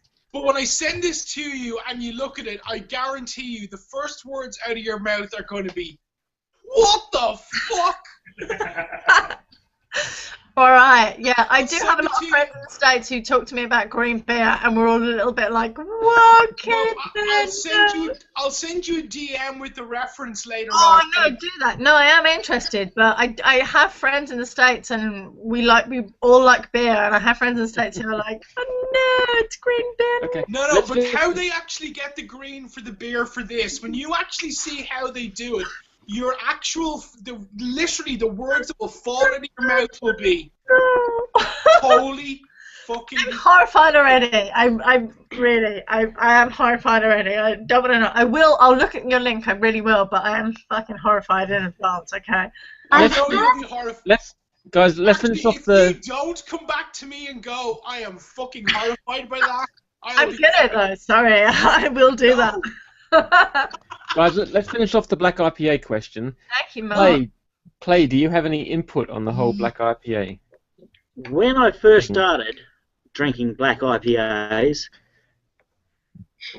yes, I had in my head, and I had explained to me that you shouldn't be able to tell the difference between a black IPA and another IPA if you had your mouth shut. What's the point of it then? What's the point of that? That's my point. Tell me. Let him is it not a novelty thing? let him sorry, I'm really finish. sorry to talk over you, but is it not a novelty fucking thing? Boys and girls, let him finish. And but I can hear you. Simmer down. But I'm shutting up. Look at this, is me zipping up. Go on then. Go, Clay. Come on, Clay. on. And but really, yes. Why? Actually, you know what? When it comes to black IPAs, Ian's playing you an ode to the black IPA. can I just... You know what? I think we're all getting distracted by Mark doing his Bond villain bit at the bottom of the screen. Have you never seen someone strike their pussy on the internet before? I was waiting for the final response. Sorry. We talk about black IPAs. Let me just take us back just a couple of years, right? Okay. If you remember going back to, I think it's about 2012, Stone Brewing and Brewdog came together at a very early stage to brew what was known as technically the world's first commercial golden stout. And the idea of a golden stout was that you look at it you smell it, and it's everything that you associate with a stout. You look at it, and it's a goldeny colour. Black IPAs, for some people, became this kind of in vogue thing, where it was more like, this is a challenge to conception. This is a challenge Yes, black IPAs started as a mindfuck, didn't they? Exactly, exactly. And now black IPAs... No, but did it? Thing because they weren't called black IPAs when they first came out. They were called Cascadian Darks, weren't they? They were dark. No, they got called Cascadian after. Ready. Exactly. And now we're at this point where the black IPA, even though BJCP don't recognize it as, this is its own unique style. I mean, I don't give a fuck about BJCP. I've always said this. But if you look at black IPA, like in Ireland, I go into our market, we've got this company called... Blacks of Kinsale, and one of their best beers is actually a black IPA that they do, and it tastes nothing like a like an IPA. It tastes nothing like a stout beer, and it is its own entity. And then if I take a look at what Sierra Nevada did with Beer Camp, with like even the black IPAs that came out of Beer Camp, they aren't anything. They aren't an IPA. They aren't like a black ale. They aren't like a stout. They are their own thing, and they're starting to exist in their own thing. Okay. And for me, this is a good thing. When we stop actually paying attention to the bullshit of BJCP and the beer... Yes, no, absolutely. It's brilliant. Yes, no, I absolutely agree. Yes. The second we turn around to BJCP and go, I don't give a fuck about your definitions, because West Coast IPAs aren't even a definition under BJCP. No, I know. All fucking beer, isn't it? Exactly. Yes, it is. But I get that a black IPA is like a weird kind of category. if we're going to kind of talk about styles, it's going to span a lot of different categories. But the thing that offended me was that somebody told me, oh, it should taste the same as an IPA with your eyes shut. Well, no, it should not. It should not taste like an IPA with your eyes shut. Right, Emma, as I was saying earlier, that's how... This is why if we rewind when we talk about, sorry, I'm just going to carry on talking over everybody because I'm so. Yeah, that's you. Carry on, okay. I almost wanted to ask Emma, can you get her address? I'm massively offended. The idea that somebody should think that you can brew a beer that tastes the same as another beer with your eyes shut. What is the fucking point of that? You're right. Insofar as what you're saying is the same as like the golden stout.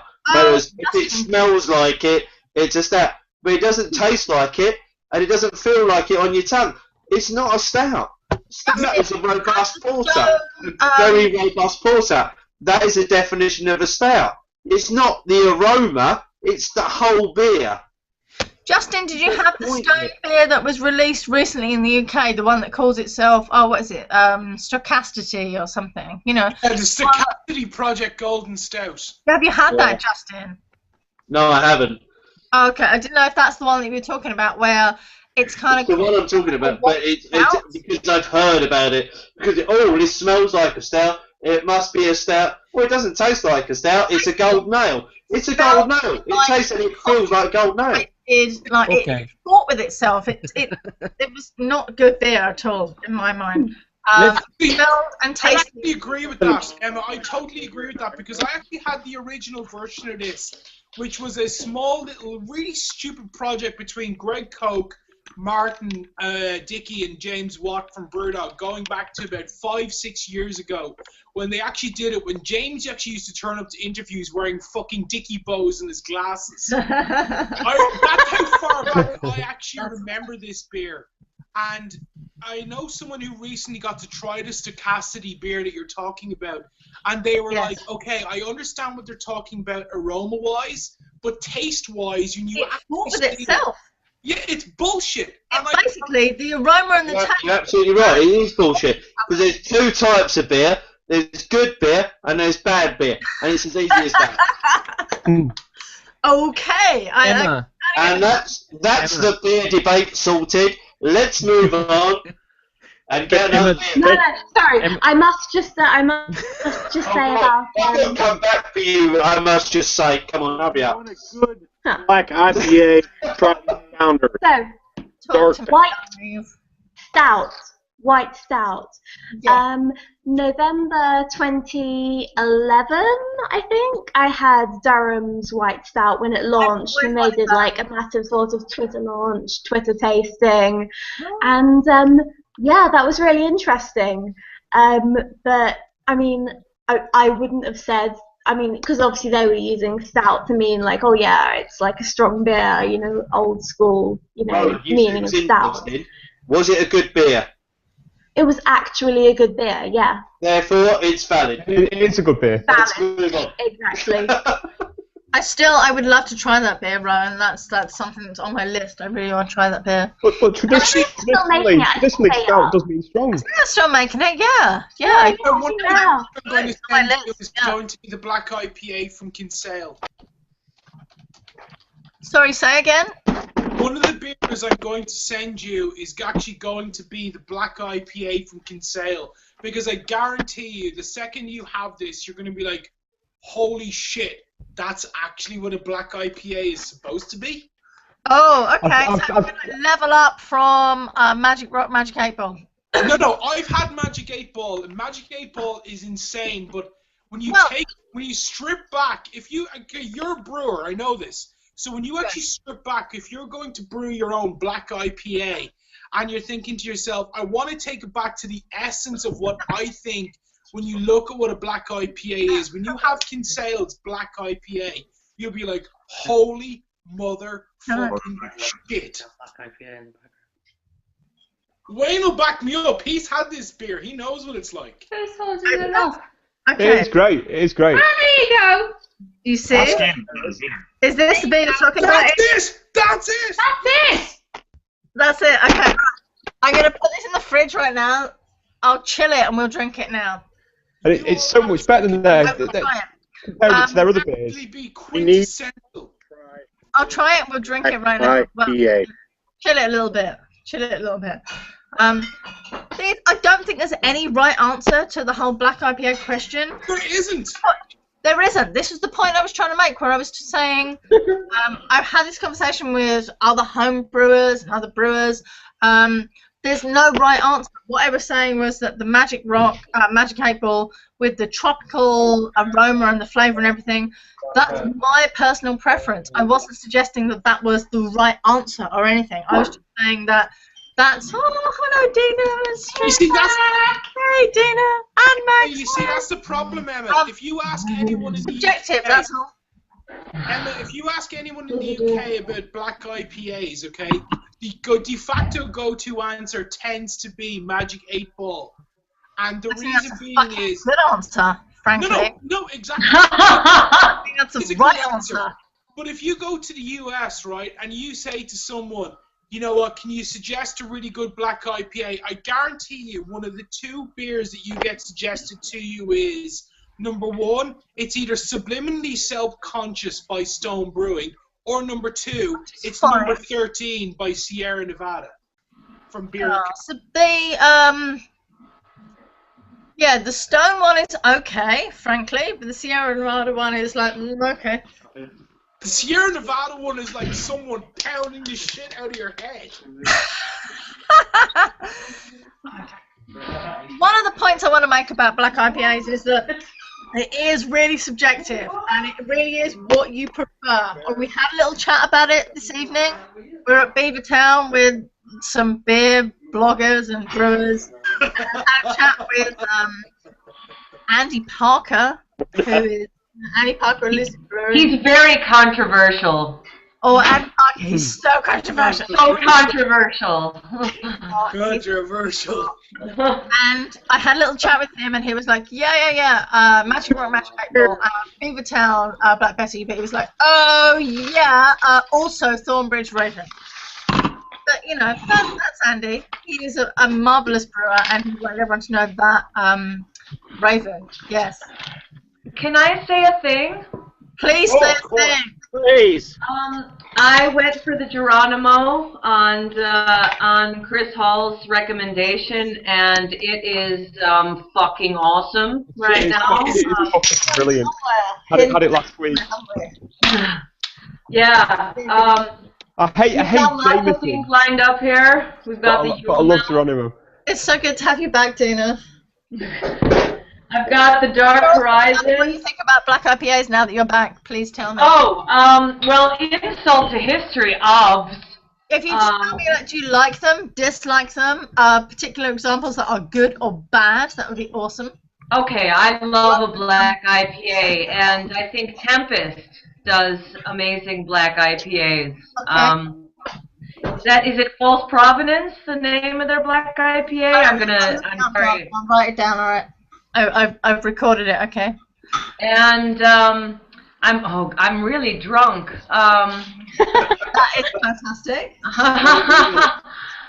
Because I've also had, like I said, this bourbon too. So, yeah, I mean, I'm a big fan of black IPAs, black saisons, black beers in general. But the False Provenance, that's probably the best one I've had as of late. Is a Sekinicho a black saison? Sekinicho, yes, it fucking is. We've had a little. Okay, well, that's the best ever. You know what? You say the black saison, and I have only one question to ask. Emma, did you try Black Jack from Brewdog? Black what from Brewdog? Black Jack, which was the black. Yeah, I did. Saison that was aged in, I think it's I did red try wine it. barrels. Yeah, I tried it. I think I tried it when I was a bit drunk, and I actually don't have a super great memory of it. I tried it, drank it, and I was a bit like, yeah, that was fine, but I don't have like a super kind of informed memory of it. I did drink it, and it was like, okay. There's no signature. What's really funny You're up is in if you take Scotland. that You're up in beer- Scotland. I didn't know text. I think you've tried that, haven't you, dude? Who, me? Yeah. No, I've not had blackjack yet, no.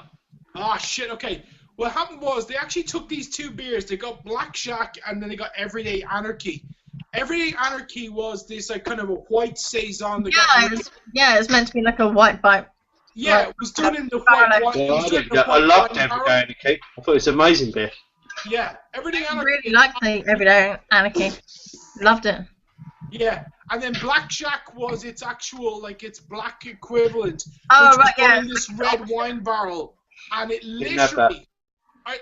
what happened was last year I was at the Brewdog AGM because I'm obviously... Yeah, I got kicked out of that AGM. You're surely not talking about the same one. Everyone goes... We're all at like the 2013 one, were we? Everyone was like, oh my god, Ian was at it. Yeah, I know it was at it. But Come I was on. actually... I We all went to there? the only beer tasting I was able to get to was the Brewdog one where they actually unveiled Black Shack and Everyday Anarchy you at didn't the go to same Magic time. Rock? Oh, that was great. Yeah. And the others went to the, what was it? Which one did you go to, Dina? The Stone one? I went to the Stone one, yeah. Stone one. We went to the couldn't Magic get to the Rock Stone one. And the best thing about the Magic Rock one was that some old guy in the back complained that they had a cannonball tap and it ran out and it only lasted for like 6 days or something, and he was like, there's not enough cannonball! And Rich and she were like, well, sorry about that, we'll get some more next week. But I want to know who else. Did anyone else get kicked out of the AGM besides me? No. Yes, probably only you. Dina. Just you on your own, sorry. Everyday Anarchy sent to them in a care package. That was a care package from Ales by Mail. I got Everyday Anarchy sent to me. That was probably the best beer I got in a care package last year. Okay. Do you know what? Yeah, amazing. Absolutely banging when we had it. Yes. Nothing But- wrong with Everyday Blew my Anarchy as a beer. Everyday Anarchy, in terms of its entire construction, if you think about it, it went into a white wine barrel. It was absolutely just such I the love right it. So. Well, I had it the night before. We drove up to, we drove up to Newcastle on our way to Edinburgh, and it was. I went, whoa! If the beers up there are as good as this, then this is going to be fantastic. And actually, Dina, are you still there? Can you hear me? Oh, she's still there. She's gone. I want to know if she had this, which is the beer I've just opened there, which is not Black Cork, which I got, which is an East Lothian beer, which I got when I was up in Edinburgh. God, it smells amazing. She's not there. I want to know. Oh, She might pop back up at us. it's actually difficult. Oh, you got a whiskey sour. Yes, Emma! Whiskey sour, yeah. And That's probably one. I'll tell you what. If I had the top 10 of last year, that'd be in there. And then Really? fellow IPA as well. I came to love Siren Beers a little bit last year. I had a little bit of an epiphany. I talked about it on our blog. In April last year, I think it was, I popped, we were out in London doing something, I can't remember what it was, we just kind of popped into Craft Beer Co, Leather Lane, and they happened to have 3 Siren Beers on, and one of them was Ratchet, Ratchet, like explodey balls of Ratchet. And the other one was Americano, that fantastic kind of Imperial IPA, sort of weird, like, it's probably not an Imperial IPA, it's probably not even that strong, but it's super coffee. Shut your face and play your Xbox. He's not even with us, like, be pissed. And also Shattered Dream. You have Broken Dream, which is your stout, and then your Shattered Dream, which is your Imperial stout. But in the space of an hour, I kind of fell in love with Siren. I'd always felt they were a little bit hit and miss before, but for me, I fell in love with Siren in the space of an hour in April last year. It was Ratchet, Americano, and Shattered Dream. In the space of an hour, I was just like, whoa, I love all of these things. I love them. The Americano especially, loved it. But will they be able to repeat that? I don't know, because I understand it's a little bit of a one-off, a little bit of an accident. Jesus, that didn't take you a long time. And see, I remember when you went to the Siren Tap Takeover at Pirco. What, last And I went 2 days later. Sorry, the day after, and they had Siren Shattered Dream on. You said you had the best beer they've got there. Probably you weren't wrong at that point. However, they picked up their game, haven't they? I mean, to come into the market with beers barrel aged and ready to go, and sorry, not just barrel aged, but multiple barrel aged, and to hit the ground running like they've done. I think there was a little bit of kind of some things in their core range. When they first released their core range, people were not quite happy with their core range, and then they started getting into barrel aging beers, and people were a bit like, oh, well, you're not quite getting it with your core range, and you're already barrel aging beers. Well, and at that point, I have to say that there's a lot of competition for new breweries in London. There's a lot of stuff going on, so kind of let it go, and then. Well, can I throw this into the mix, Emma? Just think about Yeah, this. absolutely. Think about this for barrel aging, right? We have this kind of really weird, perverse scenario right now, where anyone who wants to engage in barrel aging, the first automatic go-to they either hit is it's a whiskey barrel or it's a frickin' bourbon barrel. Like, whatever happened to the point where someone actually went out and went, hey, you know what would actually be really cool? Maybe if I got an amaretto barrel. Maybe if I went out and I got a tequila barrel. In fact, when I was actually in Liberty Station with Chris Amaretto is disgusting. When I was in Liberty Station with Chris Ketchum, one of the discussions me and Chris had was almonds. I'll tell you what, and no one's done this yet. If there are any brewers watching and you want to age a porter, age it in a port barrel. That's what I want I'll to do. do one better. I might get hold of one, okay. No, let me blow your mind Do a it. bit better. I tried to get hold of one for my homebrew porter a couple of years ago, and I looked at the price, and then I didn't get hold of one.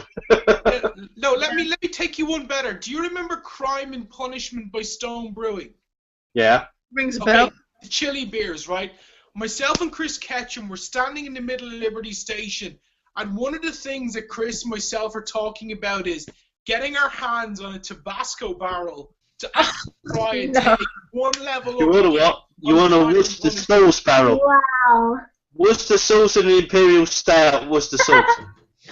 That'd be amazing. Yeah, you see, again, like, these are things that, like, when I'm standing there and someone's going, a Tabasco barrel to do another version of Crime and Punishment, I'm just like, you're now talking all of my languages. I'll tell you what, that's bollocks what I just said.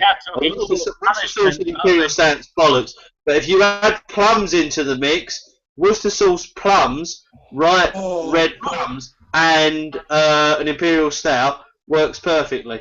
I can see that working immaculately. You see, I would actually love like a version of there's this beautiful version of gin that they make on the Balearic Islands called Pomada, and they actually age it in their own barrels. I would actually love to take a version of a Pomada barrel, and I would actually love to age an IPA in it. Don't you remember when Beer Geek Brunch Weasel first came out about, well, it was about 4 years ago, 3-4 years ago? You aged it in Calvados, brandy, and all those barrels as well. Calvados. You don't see many Calvados barrel-aged beers anymore. Well, actually, if you contact Speyside, you can get your hands on some. I love Calvados so much. I love it. Yeah, I know. It's an amazing spirit. Emma, I'll send you Emma, when I get off this, I'll actually send you a little thing by DM to help you with that one. You'll thank me afterwards. Send me Calvados aged beers. Help me. No, I'll actually tell you where you can get some Calvados cask bits. Oh, no, that would be awesome. Yeah, do that. I'll send you DM and you can thank me afterwards. Just make sure I get the Send me the info. Send me the info. I'm all down with that. Okay, so yeah, that was the end of my question. Really, I was just really fascinated about black IPAs and wanting to know what people felt about it. Well, that actually, question you asked about half an hour ago. I've actually got a question I've been reserving for tonight as it is. What do you think is the most overrated hop of 2014? Overrated hop? The most overrated hop? Yeah. Cascade. The most overrated hop of 2014 is the hop of 2014, which is Mosaic. Yeah, I guess. It's like Mosaic in everything. It's Mosaic in IPAs and ports and stuff. It is the hop of 2014. Mosaic is the I hop of remember 2014. having it in a barley wine and being absolutely fucking disgusted with it in like 2012 or something like that, 2013, being absolutely horrified with it. It disgusted me and it tasted horrible. But the thing is, it was in a barley wine that was stale and old and bleh. And Tom Cadden told me, oh, no, this is great. I was like, no, it's stale and old. Do I need to guess which barley wine you actually had that had Mosaic in it? Come on, it was a siren beer. This fed into my. I don't really like siren beers. It was a siren beer. It was a. And Tom Cadden was like, oh no, I think. Oh my god, you had a siren beer with which one? Oh I had a siren beer. I had a siren beer, a barley wine with Mosaic, and Tom Cadden was like, oh, I think this is one of the best uses of Mosaic ever. I was like, I think it is old and stale. Really? Tom Cadden said that. Tom Cadden told me that he felt that beer was the best use of Mosaic in a barley wine he'd ever come across, and I said that beer is fucking old and stale, and he was like, I'm not running this bar, it's not my problem. Yeah, I don't think that Mosaic has any place in the barley wine at all. Okay, well, you know what? You say Mosaic, right? But take Brewdog's Dead Pony Club. The key hop to Dead Pony Club is actually Mosaic. No, it's not. Very true. No, it's not. Is it really? No. Yes. Yeah. Really? Is it? Yeah. Are you sure? I don't think it is. It is. I don't think it is. No. Dead Pony Club's brewed with what? No. Beat the Dead I Pony know for a Club. fact it is. He knows for a fact it is. What do you think, It's Don? brewed with what? Sorry, I've missed this. What do you think? I'm sure Justin knows better than you. What do you think, Don? Mosaic is not key hop. It's never been. What do you think? No, it's What? Dead Pony Club's brewed with? Dead Pony Club's key hop is actually Mosaic. Yeah, I can see that. It's The thing is, though, if you contrast that, Mosaic. yeah, I totally don't disagree with you. And it's probably got a shitload of Cascade and probably a little bit of Amarillo in there. What? However, However, if you contrast that Yeah. with the big old triple hop beer this year, which is probably one of the beers of the year. Guys. So therefore, it's how you use the Mosaic. Because if you've had the Jibel triple hop, if you've had it fresh, Dead Pony Club has no Mosaic in that we know of. no. Simcoe, Citra, and Mosaic according to the current brew sheet. That's Dean. We saw Dean earlier, didn't we? Should we ask Dean? Drink Mild or die. more, be more, and shut the fuck up. If you go on the Brewdog website, guys, if you go on the Brewdog website, Dead Pony Pale Ale now. It's. Why did you put that in quotes? Simcoe, Citra, and Mosaic according to the brew sheet on the website. I guess it does change, but It does Mosaic change. is the It does aroma change. hop Yeah? and the dry hop Okay. for Brewdog's Dead Pony Club. Ladies and gentlemen, I'm going to call the live lock-in to a close now. If you guys want to continue on with your not live lock-in, then please feel free. What? It's like 23:37 on my computer. Are you for real? I am for real. If you want to continue with private No, lock-in, I thought you were going to carry on to midnight. Like, don't be for real. no. Don't for real stop it. Can we carry on to midnight? Fight! Yeah, to midnight's good. Good to midnight. All right, midnight. Can we carry on till Oh, it's midnight? 6:30 here. I'll more probing questions. No, Mark, don't leave us. Can we just carry on until midnight? Yeah. Okay. So, can we ask? To do with hop. Ems, are you coming along to the Essex bottle share? Which is that? Tell me where on when. 3rd of February at the Ale House. You're an Essex born and bred. Therefore you are invited. Cornbread, yes. Shut up and play your fucking Xbox. Sorry, everyone. I was a bit heckled there. You have been told. I do, yeah. Sorry. Give me the date again. I'll write it down. 3rd of Feb. Yes. Yeah, 3rd of Feb, Ale House, Chelmsford. I'll DM you. Yeah, do that. 3rd of Feb. Okay. That's nice. All right, I'll do that. Can we not just continue for another 20? The mosaic question. Let's not fucking argue about Mosaic anymore. Okay, so Mosaic was like the big hot. Yeah, but it was the most overrated and probably the hot of 2014. Are we agreed on that? No, well, actually, you know what? I actually want to ask Wayne and Janice. Because you know what? In Ireland, we got over-fucking-whelmed with Citra and Cascade last year. Oh, you guys are like 2 years behind. Oh, you're so 2012. I was poisoned by this. Are you poisoned? Go on. Wayne, come on, dude, No. come on. Back me up here for fuck's Sorry, I sake. lost my headphone there for a second. I was just joking. Sorry. Most overrated hop in Ireland in 2014. Yeah. Well, we love doing it retro in Ireland, so it's all Cascade.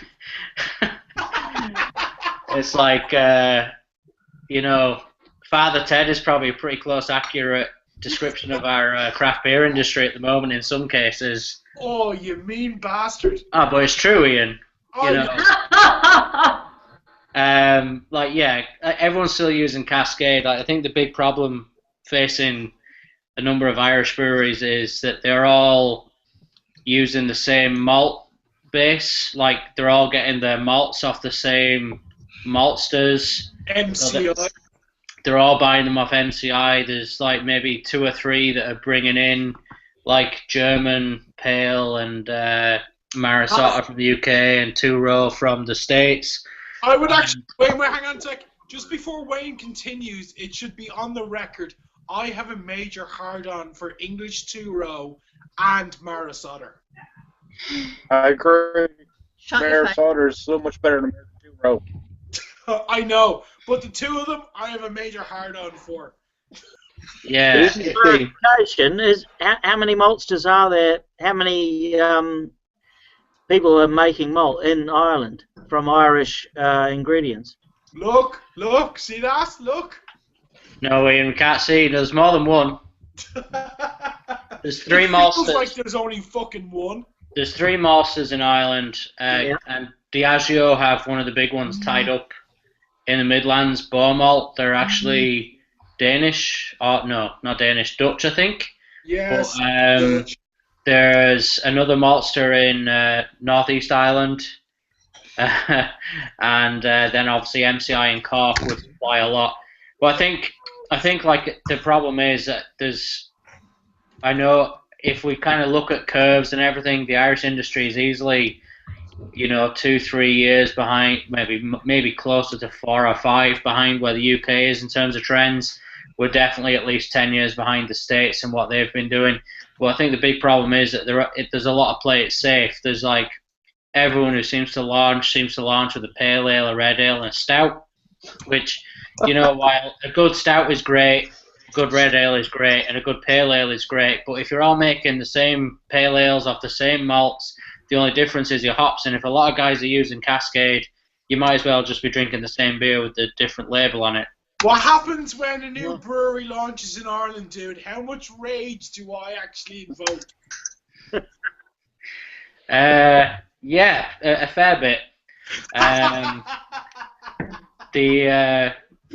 just think it's one of those things that there's 1 or 2 breweries out there like Sam and Kinsale has definitely used a very different hop profile. The guys in Galway Bay. Sam Black to me is I want every brewer in Ireland to go and visit Sam Black and spend at least an afternoon with him and to talk beers with him. Yeah, like it's just one of those things. I think Cascade is like what, how many years old now? I think Cascade, I don't know. Ask Sierra Nevada. we're coming up to 12 They seem years to on have done all right with Cascade, if I do my math right. Yeah, they have done right, but I think like if you're starting a brewery, you want to differentiate yourself from what's already there. Like you can definitely pay homage to what's going in place, but you need to set yourself out as this is why we're different. This is why you should drink our beer. Like if I wanted a Cascade beer and I don't want something that could be questionable quality, I'll just go to Sierra Nevada Pale as opposed to buying the local brew. So it really comes into a situation of you have to have the recipe nailed, the technique nailed, and be confident in what you're doing. Like there's one thing I've noticed is that there's no one really imitating the best stuff coming out of the UK and the best stuff coming out of the States. There's some great beers. Like we've talked a lot about Beavertown Gamma Ray. Beavertown Gamma Ray is like one of the best canned beers I've ever tasted in my life. You know, Hell yeah! it's unbelievable. Not a love for it here. As they'd say on Soccer Black AM, Vegas Frog Rocket are better.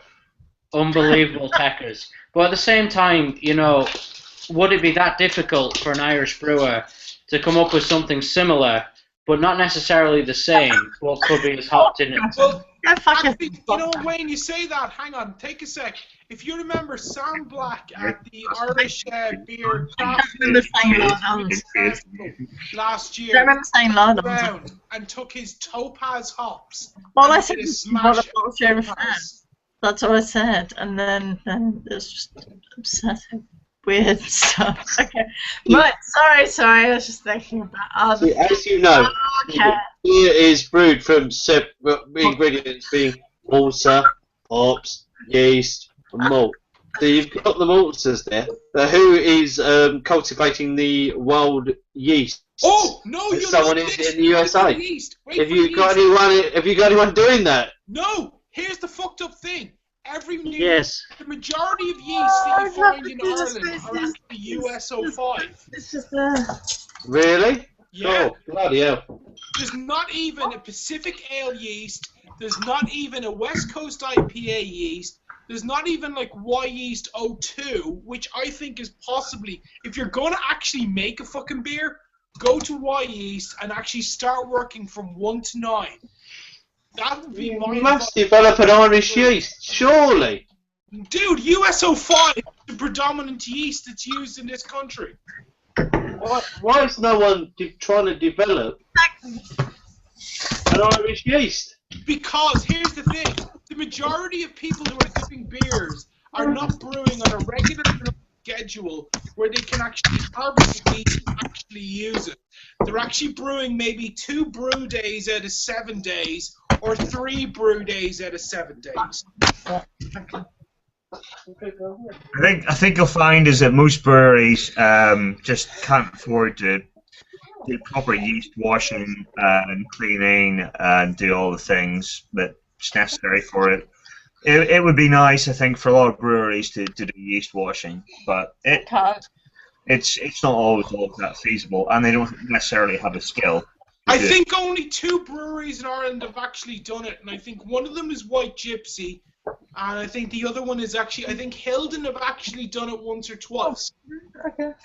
That's my my hometown brewery, Hilden. Yeah, I think they're the only 2 who have actually done it at this point. Kudos to Hilden, hometown brewery and all that. Represent. And actually, the only reason I think Hilden have actually done it is there's one of the beers that they put out last year, which was a brown ale. And I'm almost certain I think the yeast they actually used for that was their own strain of yeast for us. Ultimately, we brewed an American brown in the last sort of month and a half. We used US-05. US-05, perfectly fine yeast. I know, Ian, you were kind of ragging against US-05, but you know it's what works for the beer. Well, my only rag against US-05 is the problem is when you're in Ireland and you have the majority of people buying their their malts from MCI, and they're using Admiral or Challenger as their bittering hop. And their most adventurous hop for either flavoring or for aroma is Cascade, and you're using US-05.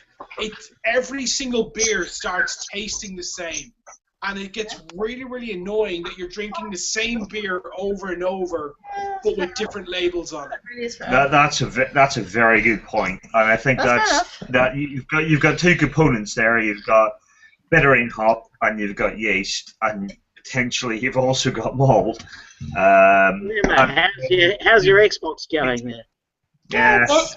See, here's the thing. Some pause. The breweries that are actually exporting and doing well are actually avoiding all of these fucking pitfalls. You've got the likes of Brew Brewery and Meath, who are exporting to Canada and the UK, who avoid all of this bullshit.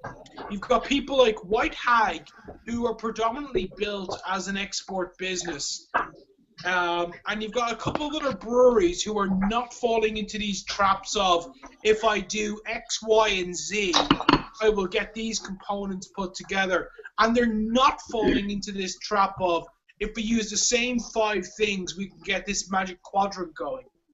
Yeah, no, Ian, I'm completely on board with that shit. It's I'm going to peer on the camera for a moment while I drink my Stokey brine. I completely agree. I think that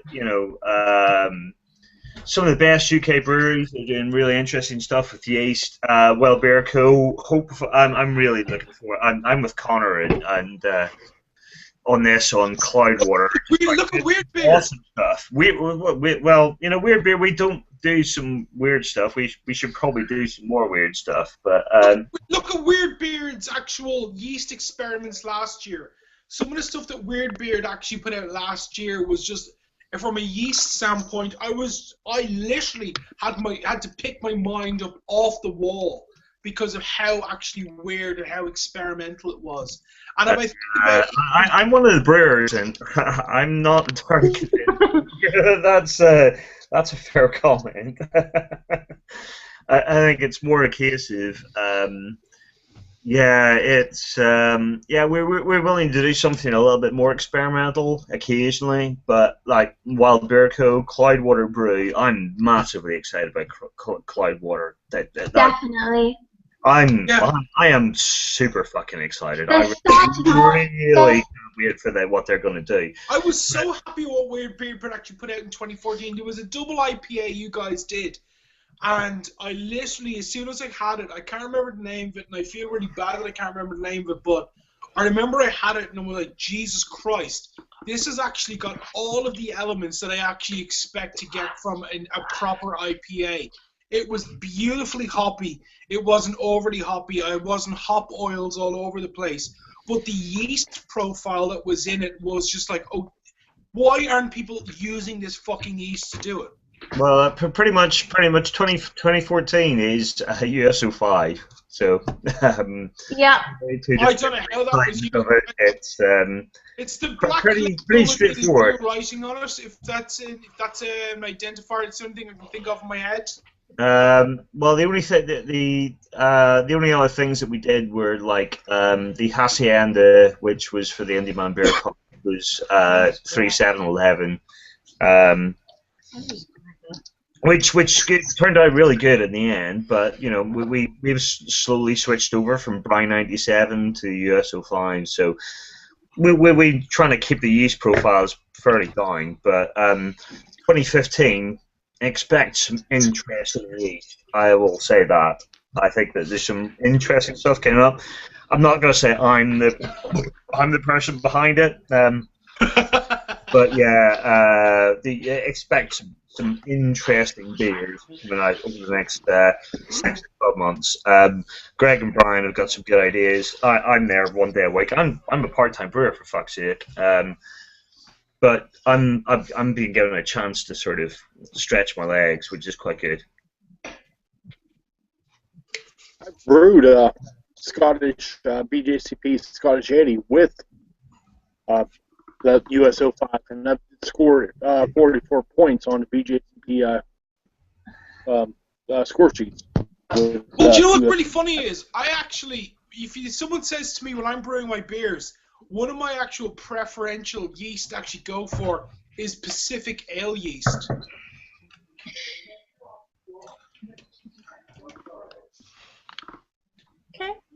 Okay. I'm actually waiting for a brewer to go, "You're a fucking maniac." No, well, Pacific Ale yeast doesn't mean anything to me, is it? Is it 007? Is it 007? Yeah. Yes? Yes. Yes. Yeah. Yeah, It's the same. okay. It's USO5. It's basically USO5. It's not a variant, isn't it? Well, the only thing is that it has this beautiful higher tolerance at a higher temperature without it actually So, starting.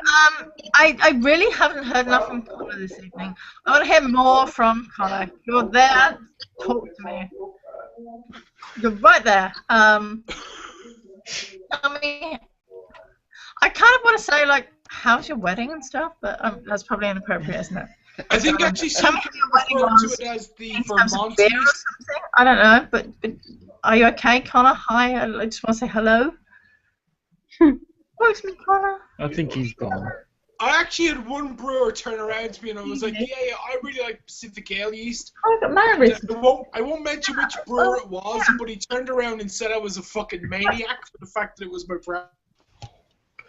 No, that's just fucking silly. 007 is the same USO5. Yeah, it's like USO5, so that's not fucking crazy at all. That's nah. Pretty much the same age. I see that look on your face, Mark. I like how we can kind of, really close in on that. I see the look on your face, Mark. You were like, what? Connor, hi, are you there, Connor? Are you really there, Connor? Hello? Hello, Connor, speak to me. Gosh. Hello? You scared him away. Oh, I just... I think he's dropped out. I think his internet's... That's okay, that's okay. Catch up with him another time. I kind of missed him because fucking awful technological problems.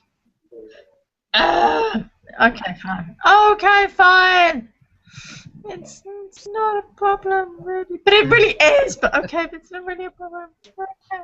But what's really funny is that I keep getting this kind of the middle of the screen, but like is not communicating it. It's like he's just there, but he's not there. Okay, I mean, I had that one question about black IPAs, but can I ask another question then? Mark, can I ask another question? Is there a style of beer that people are really kind of bored of at this point in 2015? Can I ask Pale ales. Sorry, say again, Mark. Did you just say pale ales, Mark? I think that was Ian that said that. Okay, Mark. Seeing as you are the compare, I'm going to kick you. You are the compare. Okay, so loop back to us. So do you want to are you still there, Mark? Hello, are you there? I'm still here. I like how you are literally kind of just down the road to us.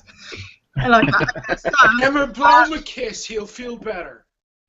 What, Mark? Yeah, well, he's just down the street. It's fine. It's like, what? I'm waving to you right now, Mark. I'm waving to you right now. We don't do that kind of thing. It's stressing me in.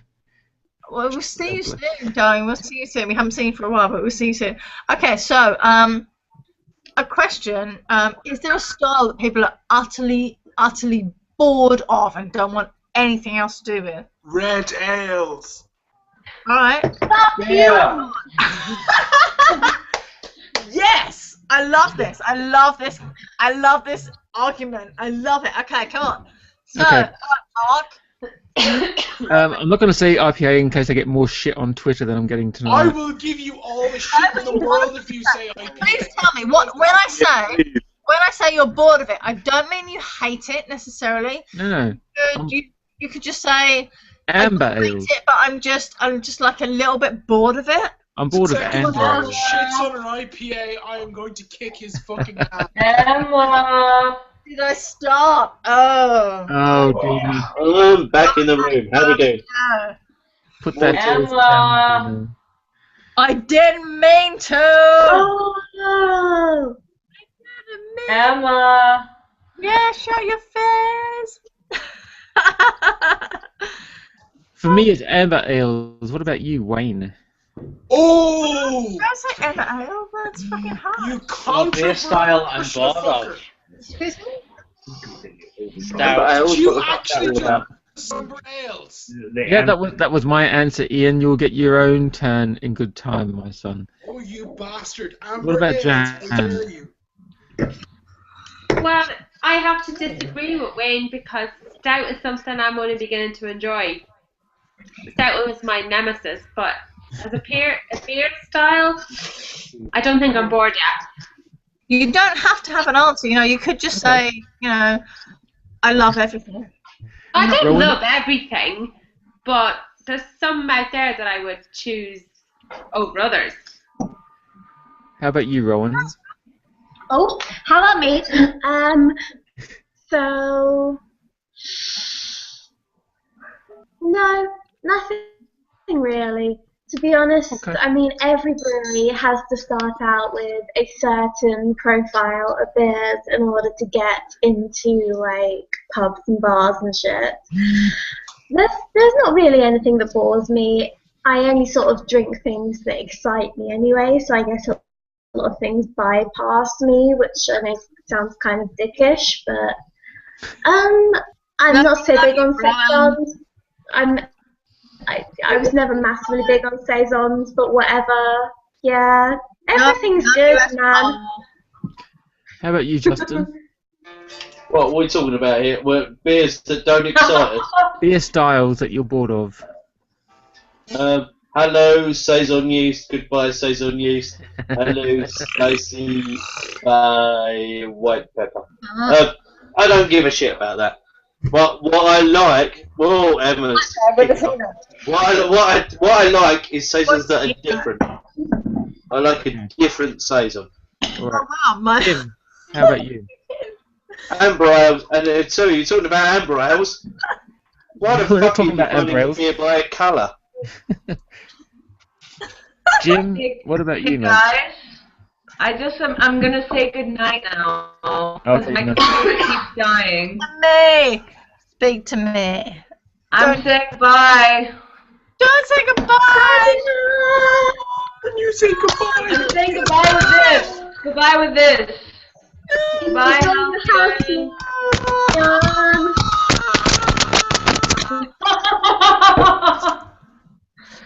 Alright, everyone come to Edinburgh. Everyone's invited. You all want the rares, you come up here. Be fucking afraid I'm coming for you now. Have you heard this? What's that? Hold it up. What is it? What is it? Black cork. Not black cork. It's killing me! It's killing me. What is it? So rare it's cutting out. I know, it's like Not black cork. It kills me. Brewery I wasn't familiar with, but it's a beer that I absolutely Oh, I'm having tonight, and I love it. It disappeared, it melted. Jim, do you have an answer to the beer style that you're bored of at the moment, if there is one? Dina, what are you bored of, Dina? Are you still The there? IPA. Are you still Do so many IPAs. Don't to me, Dina. Say goodbye to the lambic basket. I will not. Lambic basket. That's a silly basket. Are you bored of lambics? Is that what you're telling me? Say goodbye to the lambic basket. I'm saying goodbye to it already. I'm bored of lambics. I'm guessing you're bored of lambics. Love you guys. All right, good night. I'm going to go drink everything for you guys. Love you. We love you.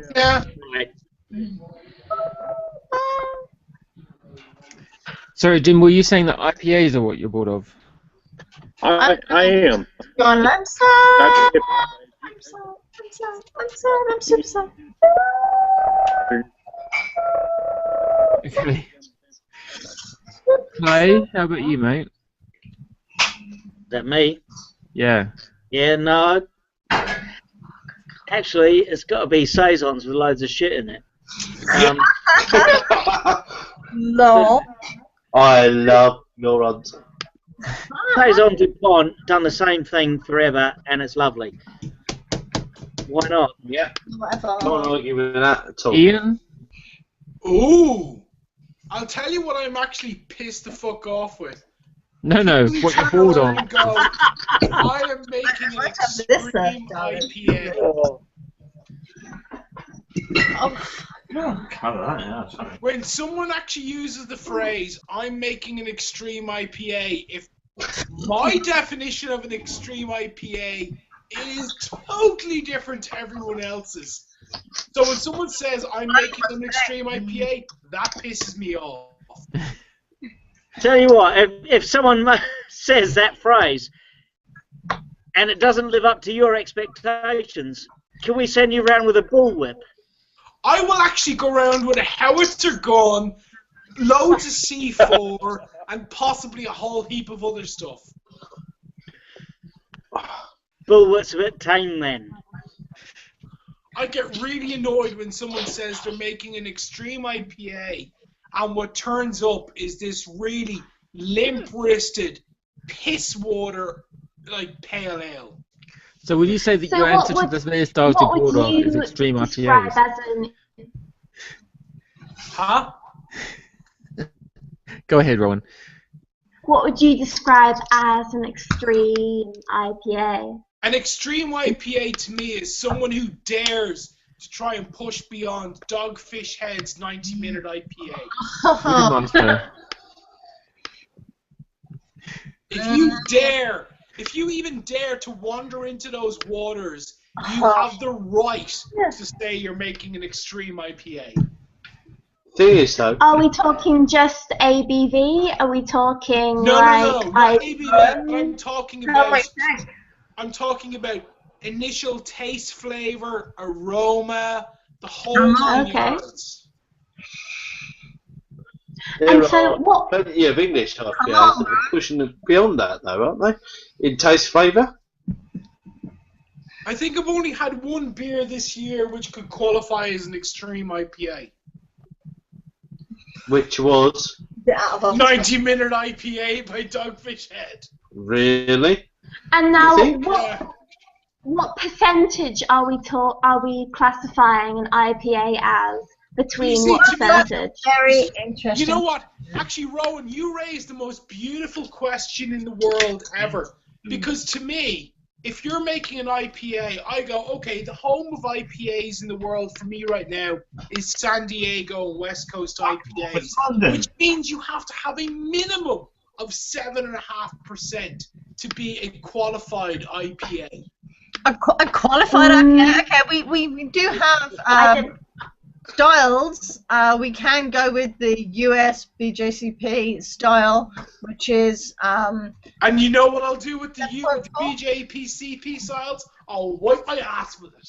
Okay, but that's fine. That's completely fine. But what do you consider to be an IPA? What do you consider to be the cutoff? Okay, well, to me, if I'm in the UK market... Can I ask you then, okay, right, what would you consider to be the cutoff between an IPA and a double IPA? Okay, for me, if I'm in Ireland and the UK, let's just take the Irish market, for example. Can we just do, like, UK? Let's go UK then. Yeah, let's just I consider the bare minimum IPA standard to be Punk IPA. I know that pisses some people off. I think that's the minimum standard. It's fine. I'm just asking your opinion. There's no right answer, so Well, that's not even a good IPA. There's no right answer, so you just tell me what you think. Okay, I think Punk IPA for me is the bare minimum an IPA should actually get to. Okay. Really? Yeah. So, is that as in modern territory or historically? I would say that's modern territory. Well, obviously. So you're just discounting. Let's just knock aside 200 years of history. If I was to go historical territory, unfortunately that means I have to go back into the Guinness archives, which makes me vomit in my own mouth. Yeah. That's the problem, isn't it? Because you can take IPA. I would say that Because IPA and IPA, and technically, I've said two different words there, but there are two different meanings to the word IPA. Exactly. I know that's the problem. Yeah. What do you reckon, But is it a problem? Why should it be a problem that there are two different meanings to the word IPA? Well, here's my problem with this, okay? If I were to take my very first introduction to an IPA, which was in fact Stone IPA, back in 1996, that was a very, very different proposition to an entry-level IPA we consider in 2014, 2015. Stone IPA, we will actually look at, and to be honest, we'll actually derisively laugh at, and we'll say, you know, that's weak sauce compared to what we consider to be an entry-level IPA. In 1996, that was probably the most extreme beer on the planet. But was it? Because Sierra Nevada. Well, it was in 96. Sierra Nevada was there. In 1996, the majority of beer writers actually said it was actually undrinkable because it was so hoppy. And now we laugh at that. Yeah. I'm pretty sure we could fucking probably drink it back then in 1996. Well, in 96, it was actually considered to be undrinkable. Wow. Undrinkable. New Albion was in 1984. Then New Albion Brewery was considered undrinkable by beer writers.